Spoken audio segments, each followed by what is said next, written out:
डॉलरचा डोलारा याविषयी प्राध्यापक गौरी पिंपळे यांचे सुंदर असे विवेचन आणि मार्गदर्शन. रविवार दिनांक 21 डिसेंबर 2025 रोजी अटल स्मृती केंद्र बोरिवली पश्चिम येथे सुषमा स्वराज मंचातर्फे सकाळी 10 वाजता डॉलरचा डोलारा याविषयी प्राध्यापक गौरी पिंपळे यांचे सुंदर असे विवेचन आणि मार्गदर्शन झाले. या कार्यक्रमात उपस्थित सर्व प्रेक्षकांनी उत्स्फूर्त प्रतिसाद दिला. तसेच प्रेक्षकांकडून विचारण्यात आलेल्या प्रश्नांचे प्राध्यापक गौरी पिंपळे यांनी समर्पक उत्तरे दिली. या कार्यक्रमाचे अध्यक्ष देव्याने गणपुले होत्या. पाहूयात. आज कार्यक्रमाला आपण सुरुवात करणार आहोत. आज मी आमचे अध्यक्ष कट्टी सर यांना विनंती करते की त्यांनी आपल्या कार्यक्रमाच्या अध्यक्षा डॉक्टर देवयानी गणपुले मॅडम आणि आपल्या वक्त्या गौरी पिंपळे मॅडम यांना व्यासपीठावर घेऊन यावं.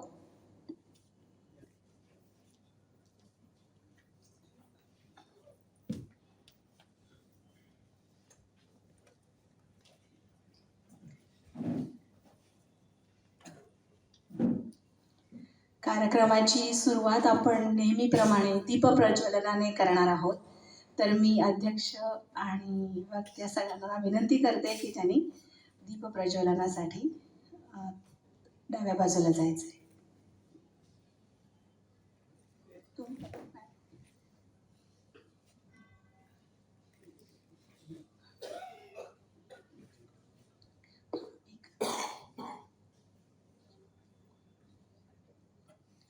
भो ज्ञानदीप देवेश स्थाने चात्र स्थिरो भव यावत् सत्र करिष्यामः तावत् त्वं सन्निधो भव.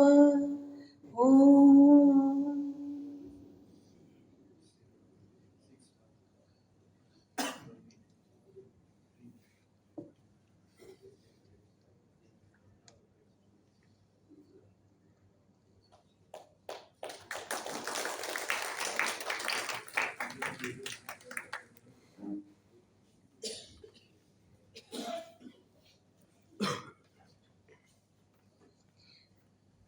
मी कट्टी सरांना विनंती करते की त्यांनी आपल्या कार्यक्रमाच्या अध्यक्षा डॉक्टर देवयानी गणपुले यांचं पुष्पगुच्छ देऊन स्वागत करावं.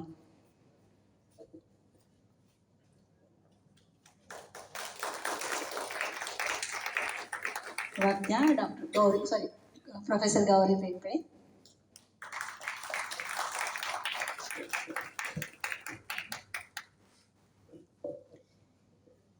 मी कट्टी सरांना विनंती करते की त्यांनी एक 2 शब्दामध्ये त्यांचं एक निवेदन आहे ते आपल्या पुढे प्रस्तुत करावं.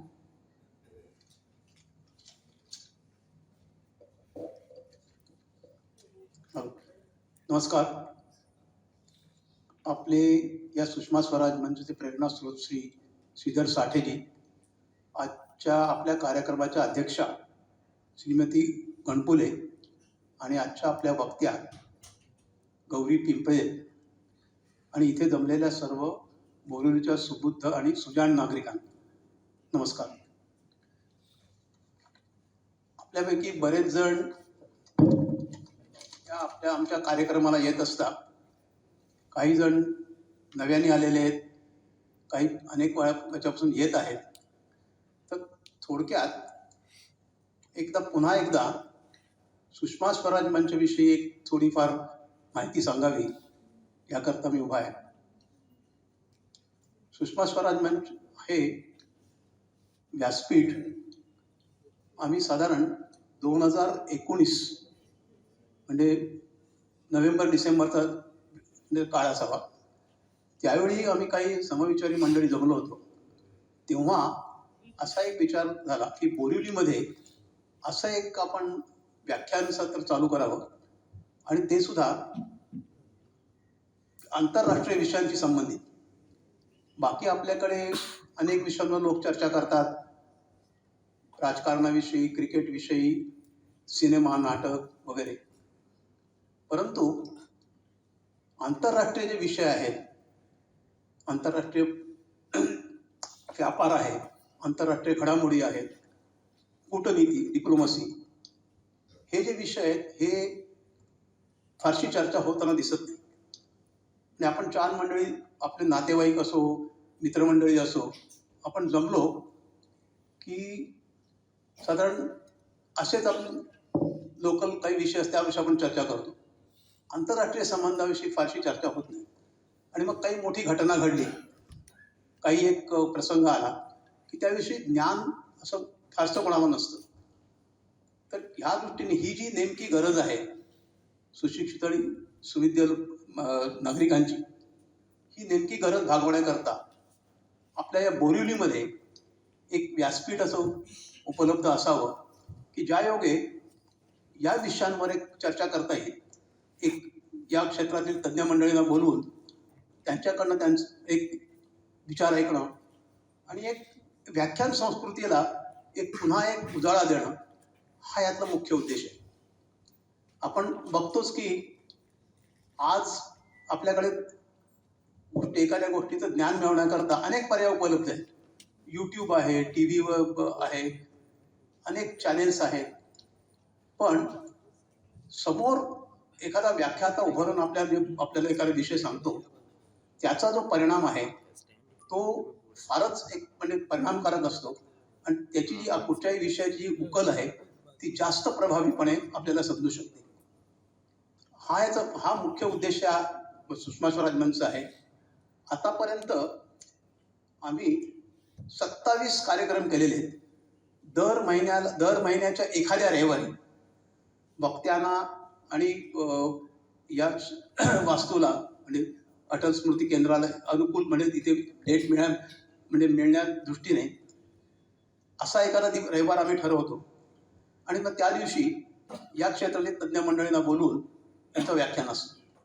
तर आतापर्यंत म्हणजे पहा, जानेवारी 2023 पहिला कार्यक्रम झाला आणि आतापर्यंत म्हणजे आजचा धरून 27 कार्यक्रम झालेले. यात अनेक तज्ज्ञ मंडळी येऊन गेलेली आहेत. ही यादी 27 म्हणजे फार मोठी झाली. मी त्यातल्या काही म्हणजे प्रॉमिनंट किंवा अत्यंत म्हणजे विशेष अशांचं मी नावं सांगतो. बघा, पहिलं जे व्याख्यान झालं ते JNU जवाहरलाल नेहरू युनिव्हर्सिटीतल्या प्राध्यापिका डॉक्टर रश्मिनी कोपरकर यांचं मध्य आशियाई देशातली परिस्थिती त्यावेळेची म्हणजे 2 वर्षापूर्वीची, त्यांनी त्याच्यावर व्याख्यान दिलं. आणि मुख्य म्हणजे जसा एखादा फलंदाज पहिल्या मॅचमध्ये सेंचुरी ठोकतो तशा प्रकारे प्रभावी त्यांचं वक्तृत्व झालं आणि फारच म्हणजे सर्व त्यावेळेच्या म्हणजे जमलेल्या लोकांना ते अतिशय आवडलं. त्यानंतर अनय जोगळेकर, देवेंद्र पै, डॉक्टर ओंकार देशमुख यांनी व्हिएतनामवर म्हणजे व्याख्यान दिलं. आता व्हिएतनाम देश आता अलीकडे पर्यटनाच्या दृष्टीने एक महत्त्वाचं ठिकाण होऊन बसलं आहे. अनेक लोक जात असतात. परंतु व्हिएतनाममध्ये 1600 वर्ष हिंदू राजे राज्य करीत होते, हे जे महत्त्वाची माहिती त्यांनी दिली. आणि त्यावेळी त्यांनी त्याबाबतीत तशी काही त्यांनी फोटोग्राफ वगैरे हे सुद्धा त्यांनी त्याविषयी दाखल केले. तेव्हा अशी जी काही माहिती असते ती आपल्याला वाचून किंवा कुठे पुस्तकं वाचून मिळत नाही, किंवा ही माहिती अशी फारशी प्रकाशात सुद्धा येत नाही. त्यानंतर चंद्रशेखर नेने, एक तुम्हाला सगळ्यांना माहिती असेल, यूट्यूब ते चालवतात, अनेक विषयांवर त्यांचं भाष्य असतं. त्यांनी भारताच्या प्राचीन आणि अर्वाचीन सद्यस्थित तथा सागरी देशांशी असलेले आपले परराष्ट्र संबंध यावर फार सुंदर व्याख्यान दिलं. आणि मुख्य म्हणजे ह्याचा विषय शन्नो वरुणः, हे जे शीर्षक आहे हेच महत्त्वाचं या दृष्टीने आहे की मुख्य आंतरराष्ट्रीय व्यापार जो आहे मोठ्या प्रमाणावर जो होतो तो समुद्रमार्गेच होतो, तो विमानाने किंवा फ्लाईटने होत नाही. तर शन्नो वरुणा म्हणजे काय आहे की वरुण देव, कारण सागरी मार्ग जे असतात ते वरुणाची कृपा असल्याशिवाय होत नाही, म्हणजे पावसाने मेहरबानी केली पाहिजे. तर या दृष्टीने ते, आणि हे शन्नो वरुणा जे आहे ते आपल्या भारताच्या नौदलाचं ब्रीद आहे. तर हे याचा उगम कसा हे त्यांनी त्यात समजावून सांगितलं. आणि आपण म्हणतो शन्नो वरुणा म्हणजे काय नेमकं आहे, तर हे महत्त्वाचं. आणि त्यांनी फार मोठा म्हणजे एक हे केलं. आपल्या नौदलाचं म्हणजे आशियातील प्रभाव, भारताचं नौदलाचे जे काही म्हणजे स्ट्रॉंग पॉईंट्स आहेत त्याचा त्यांनी उहापोह केला. आणि ही माहिती फार म्हणजे आपल्याला एक अभिमान वाटावा अशी आहे की एवढं म्हणजे आपलं भारताला प्रचंड समुद्र किनारा आहे. भारतातच एकंदर पश्चिमात आता जो इंडो पॅसिफिक विभाग जो म्हणतो तिथे एक महत्त्वाचं स्थान भारताचं आहे. तर आपली नेव्ही त्या दृष्टीने काय करते हे त्यांनी फार समजावून सांगितलं. त्यानंतर आणखीन एक महत्त्वाचे वक्ते होते ते ज्ञानेश्वर मुळे. हे भारताचे जपानमधील राजदूत आणि मालदीव आणि इतर अनेक देशांमध्ये ते भारताचे परराष्ट्र खात्याच्यामध्ये ते सचिव असे होते. त्यांचंही व्याख्यान अतिशय सुंदर झालं. आणि आता आपण सुषमा स्वराज यांचं नाव घेतो, त्यांच्या हाताखाली डायरेक्ट काम करण्याची त्यांना संधी मिळाली. आणि आज जे आपण जे पासपोर्ट सुलभीकरण जी प्रक्रिया सुरू झालेली आहे त्याविषयी त्यांनी कसं सुषमा स्वराजने त्यांना मार्गदर्शन केलं आणि कशा प्रकारे हे त्यांनी अंमलात आणलं हे म्हणजे त्यांनी विशद करून सांगितलं. पण तेव्हा आमच्या लक्षात आलं आपल्या की हे कसं काय झालं. आज आपण पासपोर्ट जेमतेम 7-8 दिवसामध्ये आपल्या घरी येतो, पण ही प्रक्रिया तेव्हापासून सुरू झाली होती. आणि ही सुषमा स्वराज यांनी हे म्हणजे जनतेपर्यंत आणून हे परराष्ट्र खातं याविषयी त्यांनी फार मोठा उहापोह केला. त्यानंतर अनय जोगळेकर हे एक युट्यूबर आपल्या सगळ्यांना माहीत असेल. MH48 नावाचं ते एक व्हिडिओ चॅनल म्हणजे यूट्यूब चॅनल चालवतात. त्यांचं आत्ता अलीकडे म्हणजे 7 सप्टेंबरला आग्नेय आशियातील देश आणि भारत याविषयी एक व्याख्यान झालं. सुंदर माहिती दिली त्यांनी. त्यानंतर आत्ता मागचं म्हणजे आपलं ह्या अगोदरचं जे व्याख्यान होतं नोव्हेंबरमध्ये ते आपले DRDO म्हणजे संरक्षण विभागातील म्हणजे एक निवृत्त ज्येष्ठ शास्त्रज्ञ काशीनाथ देवधर हे आपल्याकडे आले होते. आणि भारताचं शस्त्र सामर्थ्य आणि कशा प्रकारे या घडामोडी होत आहेत आणि जागतिक परिस्थिती संदर्भात भारताचं याचे स्थान ते कोणतं याविषयी त्यांनी अतिशय सुंदर अशी माहिती दिली. तर असे अनेक वक्ते आतापर्यंत येऊन गेले आणि यापुढेही आमचा प्रयत्न असाच राहील की या विषयांमधील तज्ज्ञ मंडळी यातील जे काही म्हणजे नावाजलेली मंडळी त्यांना शक्यतो करून इथे आणावं आणि आपल्या सुजाण बोरिवलीकर नागरिकांपुढे त्यांचं व्याख्यान ठेवावं. हाच आमचा प्रयत्न असणार आहे आणि आपल्या सर्वांचं सहकार्य अपेक्षित आहे. अशाच म्हणजे मोठ्या संख्येने आपण याल. यापुढेही कार्यक्रम यशस्वी कराल अशी मला आशा आहे. आता मी आपल्या आजच्या सभेच्या अध्यक्षा श्रीमती गणपुले यांना मी विनंती करतो की त्यांनी 2 शब्द सांगावे.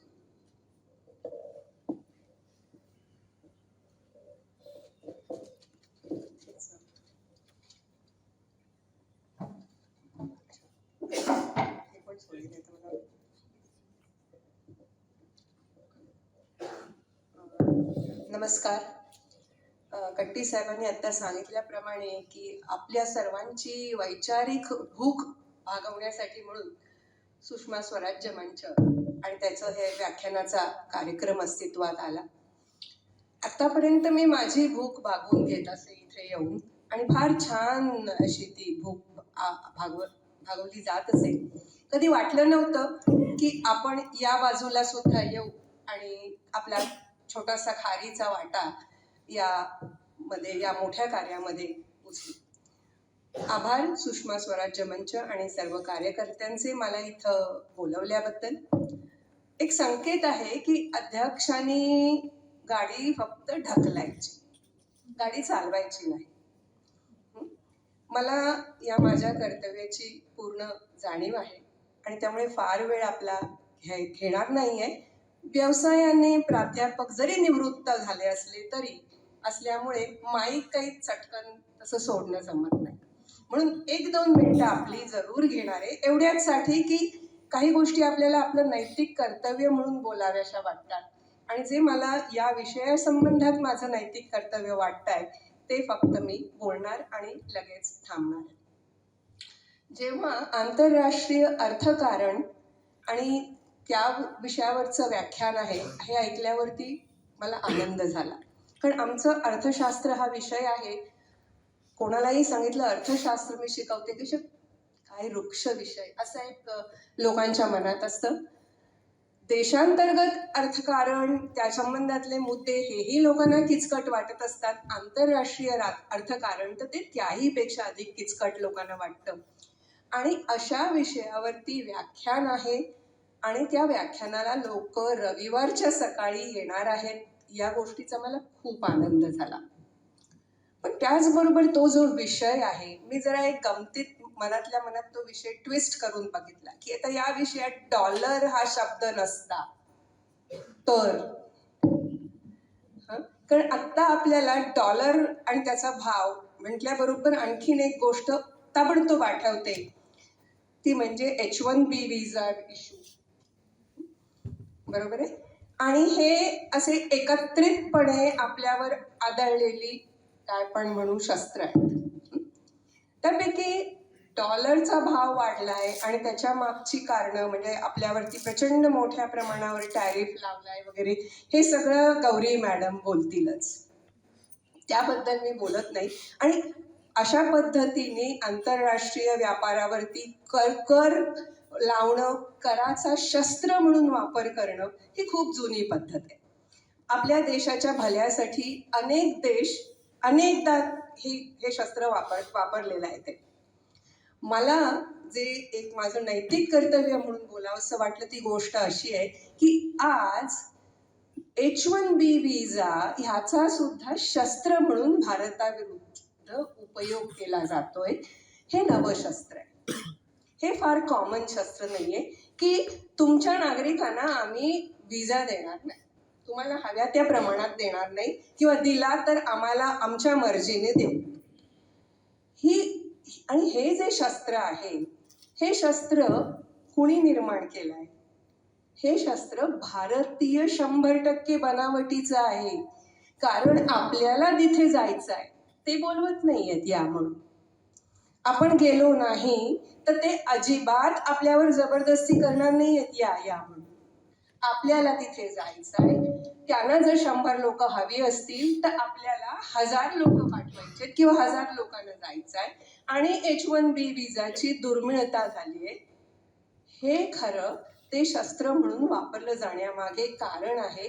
म्हणजे शेवटी की आपली अमेरिकेमध्ये जाऊन शिकणं हे मी म्हणणार नाही. अनेक लोक जे शिकायला जातात, माझ्या शैक्षणिक क्षेत्रातल्या अनुभवावरून सांगते, त्यांना तिथल्या शिक्षणापेक्षा सुद्धा तिथे त्यानंतर नोकरी पटकावून सेटल होण्यात इंटरेस्ट असतो. आणि सेटल होण्यात इंटरेस्ट असतो कारण त्यांना त्यातल्या लाईफस्टाईलचं अट्रॅक्शन असतं. हे जे आपलं अमेरिकन लाईफस्टाईलचं अट्रॅक्शन आहे, त्यामुळे H1B विजा हे शस्त्र म्हणून वापरलं जाऊ शकतंय. म्हणूनच मी म्हटलं की हे 100% भारतीय बनावटीचं शस्त्र आहे. गेल्या महिन्यामध्ये आपण आपला ऊर अभिमानाने भरून आला. आपली भारताची शस्त्रसज्जता देवधर सरांनी आपल्याला सांगितली तेव्हा. पण ही अशी नवी शस्त्र आपण आपल्या शत्रूच्या किंवा आपल्या स्पर्धकांच्या हातात देतोय, त्याचाही कुठेतरी आपण विचार करायला हवा, असं एक मला वाटलं. आणि ही शस्त्र कशी निर्माण होतात? ही सांस्कृतिक साम्राज्यवादाने होतात. आपल्याला राजकीय साम्राज्यवाद माहितीये, आपण त्याचे शिकार होतो. ब्रिटिश इकडे आले. हा राजकीय साम्राज्यवाद, आर्थिक राजकीय एकत्रित म्हणू शकतो. दुसऱ्या महायुद्धानंतर जो साम्राज्यवाद आहे, हा बराचसा आर्थिक साम्राज्यवाद. आणि त्याच्या जोडीला आणखीन एक अतिशय सटली किंवा सूक्ष्मपणे जो साम्राज्यवाद त्याला पोषक म्हणून अस्तित्वात आला, तो म्हणजे सांस्कृतिक साम्राज्यवाद. सांस्कृतिक साम्राज्यवादामुळे आपले जे स्पर्धक अर्थव्यवस्था असतात, तिथे अशी परिस्थिती निर्माण केली जाते की आपल्याला जो माल विकायचा आहे तो माल ते स्वतःहूनच मागतात. म्हणजे ऍपल फोन भारतात विकायला प्रयत्नच करायची गरज नाही. आपल्या सगळ्यांनाच वाटतं हातात ऍपल फोन धरणं हे प्रतिष्ठेचा मुद्दा आहे. ऍपल फोन जरूर वापरावा ज्यांना खरोखर त्यातलं तंत्रज्ञान समजतं. बरेच ऍपल वापरणारे त्यांना त्याच्यातल्या 75% ज्या टेक्नॉलॉजिकल फॅसिलिटी आहेत त्या वापरता सुद्धा येत नाही. ते फोन करायला आणि रिसीव्ह करायलाच साध्या एखाद्या फोनसारखाच तो वापरतात. पण तरीही हातात ॲपल असायला पाहिजे, कारण तो प्रतिष्ठेचा मुद्दा आहे. हा सांस्कृतिक साम्राज्यवाद, त्याचं हे छोटंसं उदाहरण. आणि या या हे जे शस्त्र आता अमेरिकेच्या हातामध्ये आहे ते बोथट कसं करायचं, किंवा त्या शस्त्राचा ते आपल्यावर वार करू शकणार नाहीत याच्यासाठी काय करायचं, याचाही कधीतरी या मंचावरती विचार व्हावा, अशी माझी कळकळीची आयोजकांना विनंती आहे. बस हेच माझं नैतिक कर्तव्य होतं, ते मी केलं. गौरी मॅडमनी आता ताबा घ्यावा.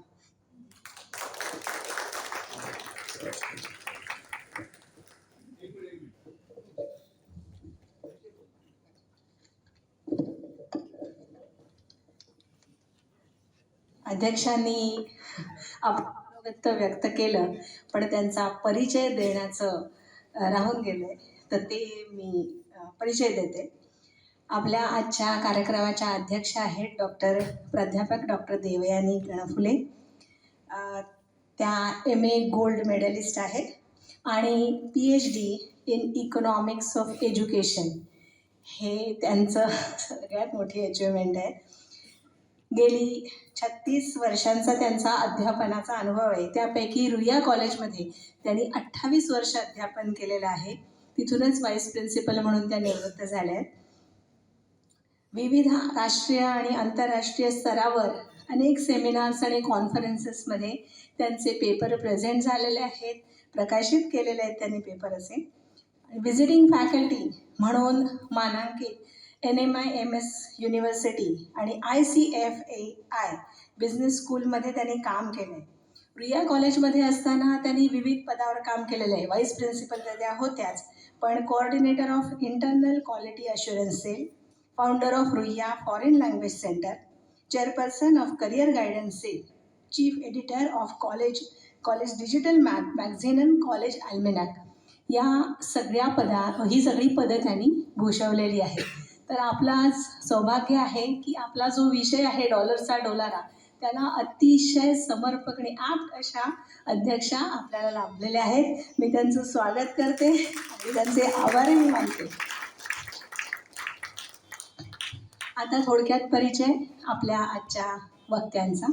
आजच्या वक्त्या आहेत प्रोफेसर गौरी पिंपळे. 15 वर्षांचा त्यांचा प्रोफेसर ऑफ अकाउंटन्सी असा एक्सपिरियन्स आहे. अनेक प्रतिथयश महाविद्यालयामध्ये त्यांचा अध्यापनाचा अनुभव आहे. त्यापैकी महत्त्वाची म्हणजे HR कॉलेज चर्चगेटचं तुम्हाला माहिती आहे, भवन्स कॉलेज चौपाटी मुंबई आणि अंधेरीचं दोन्ही ठिकाणी त्यांचा अध्यापनाचा अनुभव आहे. लाला लजपतराय कॉलेज मुंबई इथेही त्यांनी अध्यापन केलेलं आहे. सध्या मुंबई युनिव्हर्सिटीमधून त्या बिझनेस इकॉनॉमिक्स या विषयात PhD करत आहे. अनेक पब्लिकेशन्समध्ये त्यांनी इंटरनॅशनल इकॉनॉमिक्स या विषयावर आर्टिकल प्रकाशित केलेली आहेत. साप्ताहिक विवेक, मुंबई तरुण भारत, एकता मासिक यामध्ये ही त्याची काही उदाहरणं आहेत. तर मी त्यांचं स्वागत करते आणि त्यांना विनंती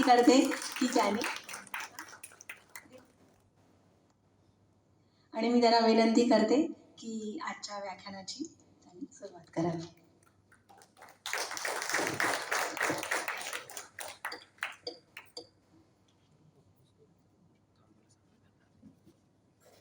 नमस्कार. की आम्ही इथे सांस्कृतिक साम्राज्यवादावरती देवयानी मॅडम बोलतील, मी श्रोत्यांमध्ये बसलेली. तर मला ते ऐकायला खूप छान वाटलं. हा विचार जरी डॉलरचा डोलारा असेल तरी मी हा विचार केलेला नव्हता. तर माझ्याही तिकडे मेंदूला नवीन चालना मिळाली, तर त्याबद्दल मॅडम थँक्यू. तर विषय असा आहे डॉलरचा डोलारा. डोलारा म्हटल्यानंतर आपल्या लक्षात येतं की हा आज ना उद्या पडणार आहे. आणि एवढी मोठी अर्थव्यवस्था, जी मजबूत अर्थव्यवस्था आपण म्हणतो, ती अशी डोलारा कशी काय असू शकते, हा सगळ्यात मोठा प्रश्न किंवा उत्सुकता आपल्या मनात येते. की डॉलरा, डॉलरचा, तो पण डॉलरचा. आपण पत्त्यांचे बंगले लहान असताना बनवलेले आहेत आणि ते कोणतरी येऊन मुद्दामून चाटळपणा करतो आणि एक बोट लावतो आणि धाडकन पसरतो. मग असा डोलारा असा जर कोसळणारा असा डॉलरचा कसा काय असू शकतो? आता जास्त लांब जायची गरज नाही. आत्ता आपण सगळेच जण बातम्यांमध्ये बघतोय व्हेनेझुएला. अमेरिकेला व्हेनेझुएलाचे तेलाचे साठे हवे आहेत हे आपल्याला सगळ्यांना माहिती आहे. पण मग अमेरिकेला तेलाचे साठे का हवे आहेत? व्हेनेझुएलावरती गेल्या 4 महिन्यापासून व्हेनेझुएलाच्या आजूबाजूला अमेरिकेचे नेव्हल शिप्स आहेत. इतकं त्यांनी व्हेनेझुएलावरती सतत कंट्रोल ठेवलेला आहे. आणि आता ट्रम्प यांचं विधान असं आहे नुकतंच गेल्या आठवड्यातलं की व्हेनेझुएलाने आमचं तेल चोरलं. ही काय भानगड आहे? तेल व्हेनेझुएलाच्या भूमीमध्ये आहे, तेलाचे साठे त्यांच्या ऑइल बेल्टमध्ये आहेत आणि त्यांच्याकडचं तेल अमेरिका म्हणते आमचं तेल चोरलं. व्हेनेझुएलाचं स्वतःचं तेल आहे, अमेरिका म्हणते त्यांनी आमचं तेल चोरलं. कसं काय? अमेरिकेमधून ऑइल वेल्स उचलून व्हेनेझुएला घेऊन गेलं? नाही. 1976ला व्हेनेझुएलाचे पंतप्रधान होते परवेज म्हणून. त्यांनी व्हेनेझुएलाचा जो ऑइल वेल्स किंवा गोल्ड माइन्स आहेत ते सगळे नॅशनलायझेशन ऑफ असेटचा निर्णय घेतला. नॅशनलायझेशन ऑफ असेटचा जेव्हा निर्णय घेतला तेव्हा त्यांच्याकडे तेल उत्खनन करण्यासाठी तशा प्रकारचं तंत्रज्ञान अवेलेबल नव्हतं. मग ते कोणाकडून घ्यायचं? तर त्याच्यामध्ये काही युरोपियन कंपन्या होत्या, त्याच्यामध्ये जर्मनीतल्या काही होत्या आणि काही अमेरिकेतल्या होत्या. 2 मोठ्या अमेरिकेतल्या कंपन्या होत्या. त्यातली एक होती एक्सन मोबाईल आणि दुसरी होती कोनोकोफिलिप्स. ह्या 2 कंपन्यांबरोबर मोठ्या प्रमाणावर कॉन्ट्रॅक्ट झाली 1976ला. आता या कंपन्यांनी तेलाचं एक्स्ट्रॅक्शन करायचं, तेलाची विक्री करायची. अर्थात तेल हा विषय असा आहे तो सोन्याच्या बरोबरीने येणारा विषय आहे. त्यामुळे त्याच्या किमतीमध्ये जे काय असतं मोठ्या प्रमाणावर प्रॉफिट मिळतो. ह्या 2 कंपन्यांना मोठ्या प्रमाणावर व्हेनेझुएलामधून प्रॉफिट मिळत होतं. व्हेनेझुएलामध्ये आजच्या घडीला सगळ्यात मोठे तेलाचे साठे आहेत, पण व्हेनेझुएलामधून तेवढ्या मोठ्या प्रमाणावर तेलाचं उत्पादन होत नाहीये. आणि व्हेनेझुएलाचा सगळ्यात मोठा पर्चेसर, सगळ्यात मोठी पर्चेसिंग कंट्री अमेरिकाच आहे. 1930 पासून अमेरिका व्हेनेझुएलाचं तेल खरेदी करते. त्यामुळे 1930 पासून व्हेनेझुएलाला लागणाऱ्या तेलाच्या एक्स्ट्रॅक्शनसाठी जे काही तंत्रज्ञान आहे ते अमेरिकेकडून मिळत आहे. तेवढ्या मोठ्या प्रमाणावर व्हेनेझुएला अमेरिकेवर अवलंबून आहे. तर 1976ला जेव्हा नॅशनलायझेशन ऑफ असेट झाले तेव्हा ह्या तेलाच्या व्यापारामध्ये करण्यात आलं की स्टेट ओन कंपनी स्थापन झाली. पेट्रोलस डी व्हेनेझुएला SA अशा नावाची कंपनी स्थापन झाली. ही कंपनी सरकारच्या मालकीची होती. म्हणजे कॉन्ट्रॅक्ट जरी दिले गेले बाहेरच्या कंपन्यांना तरी त्याच्यावरती कंट्रोल हा राहणार होता स्टेट ओन कंपनीचा. आणि मग याच्यामध्ये त्यांचं काही समीकरण ठरलेलं होतं, त्याच्याप्रमाणे ह्या तेल एक्स्ट्रॅक्शन कंपन्यांना ही प्रॉफिट मिळत होतं. 2007ला व्हेनेझुएलाचे पंतप्रधान झाले चुवेज. चुवेजनी नॅशनलायझेशन ऑफ असेटमध्ये सगळं पूर्णपणे व्हेनेझुएलाच्या स्टेट ओन कंपनीकडे असण्यासाठी प्रयत्न केले. त्यांनी आधीच्या ज्या कंपन्यांबरोबर ऑइल एक्स्ट्रॅक्शनसाठी करार झाले होते 1976 मध्ये ते रद्द केले. त्याच्यामुळे एक्सन मोबाईल आणि कोनोकोफिलिप्स या 2 कंपन्यांचा लॉस झाला. हे प्रकरण आंतरराष्ट्रीय न्यायालयात गेलं. तिथे अमेरिका जिंकली. म्हणजे आपल्याला हे तर ओपन सिक्रेट आहे की सगळ्याच आंतरराष्ट्रीय संघटनांमध्ये अमेरिकेचा दबदबा आहे, त्याच्यामध्ये अमेरिका हस्तक्षेप करते, हे तर कोणी नाकारणार नाही. तर त्यामुळे अर्थात निर्णय अमेरिकेच्या बाजूने लागला. व्हेनेझुएला सरकारला कॉम्पेन्सेशन देण्यात यावं असा आदेश दिला गेला. व्हेनेझुएला सरकारने कॉम्पेन्सेशन दिलं, पण आज अमेरिका म्हणते की आम्हाला पूर्ण आमचं कॉम्पेन्सेशन मिळालेलं नाही आणि हे व्हेनेझुएलाने अमेरिकेचं तेल चोरलं. बरं, एवढ्या तेलामध्ये इंटरेस्ट का? 1973ला पेट्रोडॉलर डिक्लेअर झाला. आपल्याला ह्याची पार्श्वभूमी बघावी लागेल.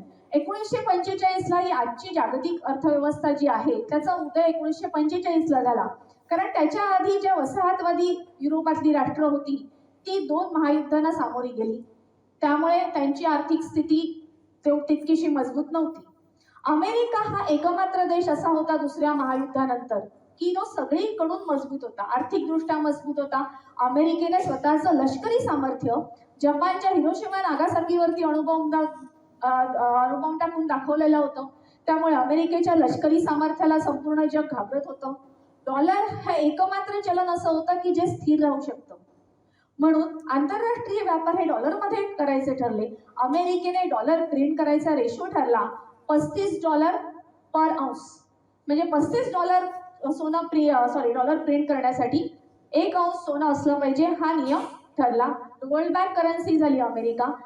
डॉलरला रिझर्व्ह करन्सीचा दर्जा मिळाला. आंतरराष्ट्रीय व्यापारासाठी एकमात्र चलन डॉलर उदयाला आलं आणि बाकीच्या जे देशांचे चलन होते पेग टू US डॉलर ते डॉलरशी निगडीत झाले. आणि हे नवीन जागतिक आर्थिक अर्थव्यवस्थेचा पाया इथे घातला गेला. पण अमेरिकेने काय केलं, हळूहळू सोनं आणि डॉलर प्रिंट करण्याचं जे समीकरण आहे ते तोडायला सुरुवात केली. आणि हे जेव्हा लक्षात आलं तेव्हा युरोपीय देशांनी अमेरिकेकडून डॉलरच्या बदल्यात सोनं परत घ्यायला सुरुवात केली. त्याच्यामध्ये मोठ्या प्रमाणावर सोनं परत घेतलं होतं ते फ्रान्सच्या द गॉलने. ते सिक्रेट मिशन केलं अफेअर 1718-19 म्हणून, आणि द गॉलने अमेरिकेकडून सोनं परत घेतलं. दुसरं महायुद्ध संपलं जेव्हा ही अर्थव्यवस्था उदयाला आलेली होती तेव्हा अमेरिकेकडे 20,000 टन सोनं होतं. कारण अमेरिकेने 1929च्या अमेरिकेच्या आर्थिक महामंदीमध्ये, ती जागतिक महामंदीच म्हटली जाते कारण त्याचा युरोपीय देशांनाही फटका बसला होता, तर 1933 मध्ये नागरिकांचं सोनं काढून घेतलं. कॉन्फिस्केशन ऑफ गोल्ड हे 1933 मध्ये झालं. त्यामुळे अमेरिकेला स्वतःची अर्थव्यवस्था वाचवण्यासाठी नागरिकांचं सोनं घ्यावं लागलं. ते अमेरिकेकडे सोनं होतं. दुसऱ्या महायुद्धात युरोपीय राष्ट्रांनी अमेरिकेकडे स्वतःचं सोनं ठेवलं आणि त्याचबरोबर दुसऱ्या महायुद्धात शस्त्रास्त्राची विक्री अमेरिकेने सोन्याच्या बदल्यात केली कारण युरोपीय देशांकडे पैसे नव्हते. त्यामुळे अमेरिकेकडे 20,000 टन सोनं होतं. पण हळूहळू अमेरिकेकडचं सोनं, अमेरिका डॉलर आणि सोन्याच्या दरामध्ये गडबड करते हे युरोपीय देशांना लक्षात आलं. त्यांनी डॉलर देऊन आपले पैसे परत घेतले. आणि जेव्हा 1945 मध्ये ठरलं होतं गोल्ड बॅक डॉलर, तेव्हा डॉलरची सोन्याबरोबर कन्व्हर्टिबिलिटी होती. Dollar is convertible to gold असं त्याच्यामध्ये ठरलेलं होतं. 15 ऑगस्ट 1971ला राष्ट्राध्यक्ष रिचर्ड निक्सन अचानक अमेरिकेच्या टीव्हीवर आले आणि त्यांनी अख्ख्या जगाला शॉक दिला की डॉलर हा सोन्याशी निगडीत नाही. आणि त्यात त्यांनी अजून एक गोष्ट सांगितली, dollar is no more convertible to gold. तुम्ही आम्हाला डॉलर द्याल आणि आमच्याकडचं सोनं घ्याल असं होणार नाही, कारण 71 पर्यंत अमेरिकेकडे 20,000 टन असलेलं सोनं 8,000 टनापर्यंत खाली आलेलं. त्यामुळे त्यांना माहिती होतं आपली आर्थिक परिस्थिती काय आहे आणि आपण कशा प्रकारे जगाला सामोरं जाऊ शकतो. त्याच्यानंतर करन्सी व्हॅल्युएशन झाले 1971 ते 1973 मध्ये.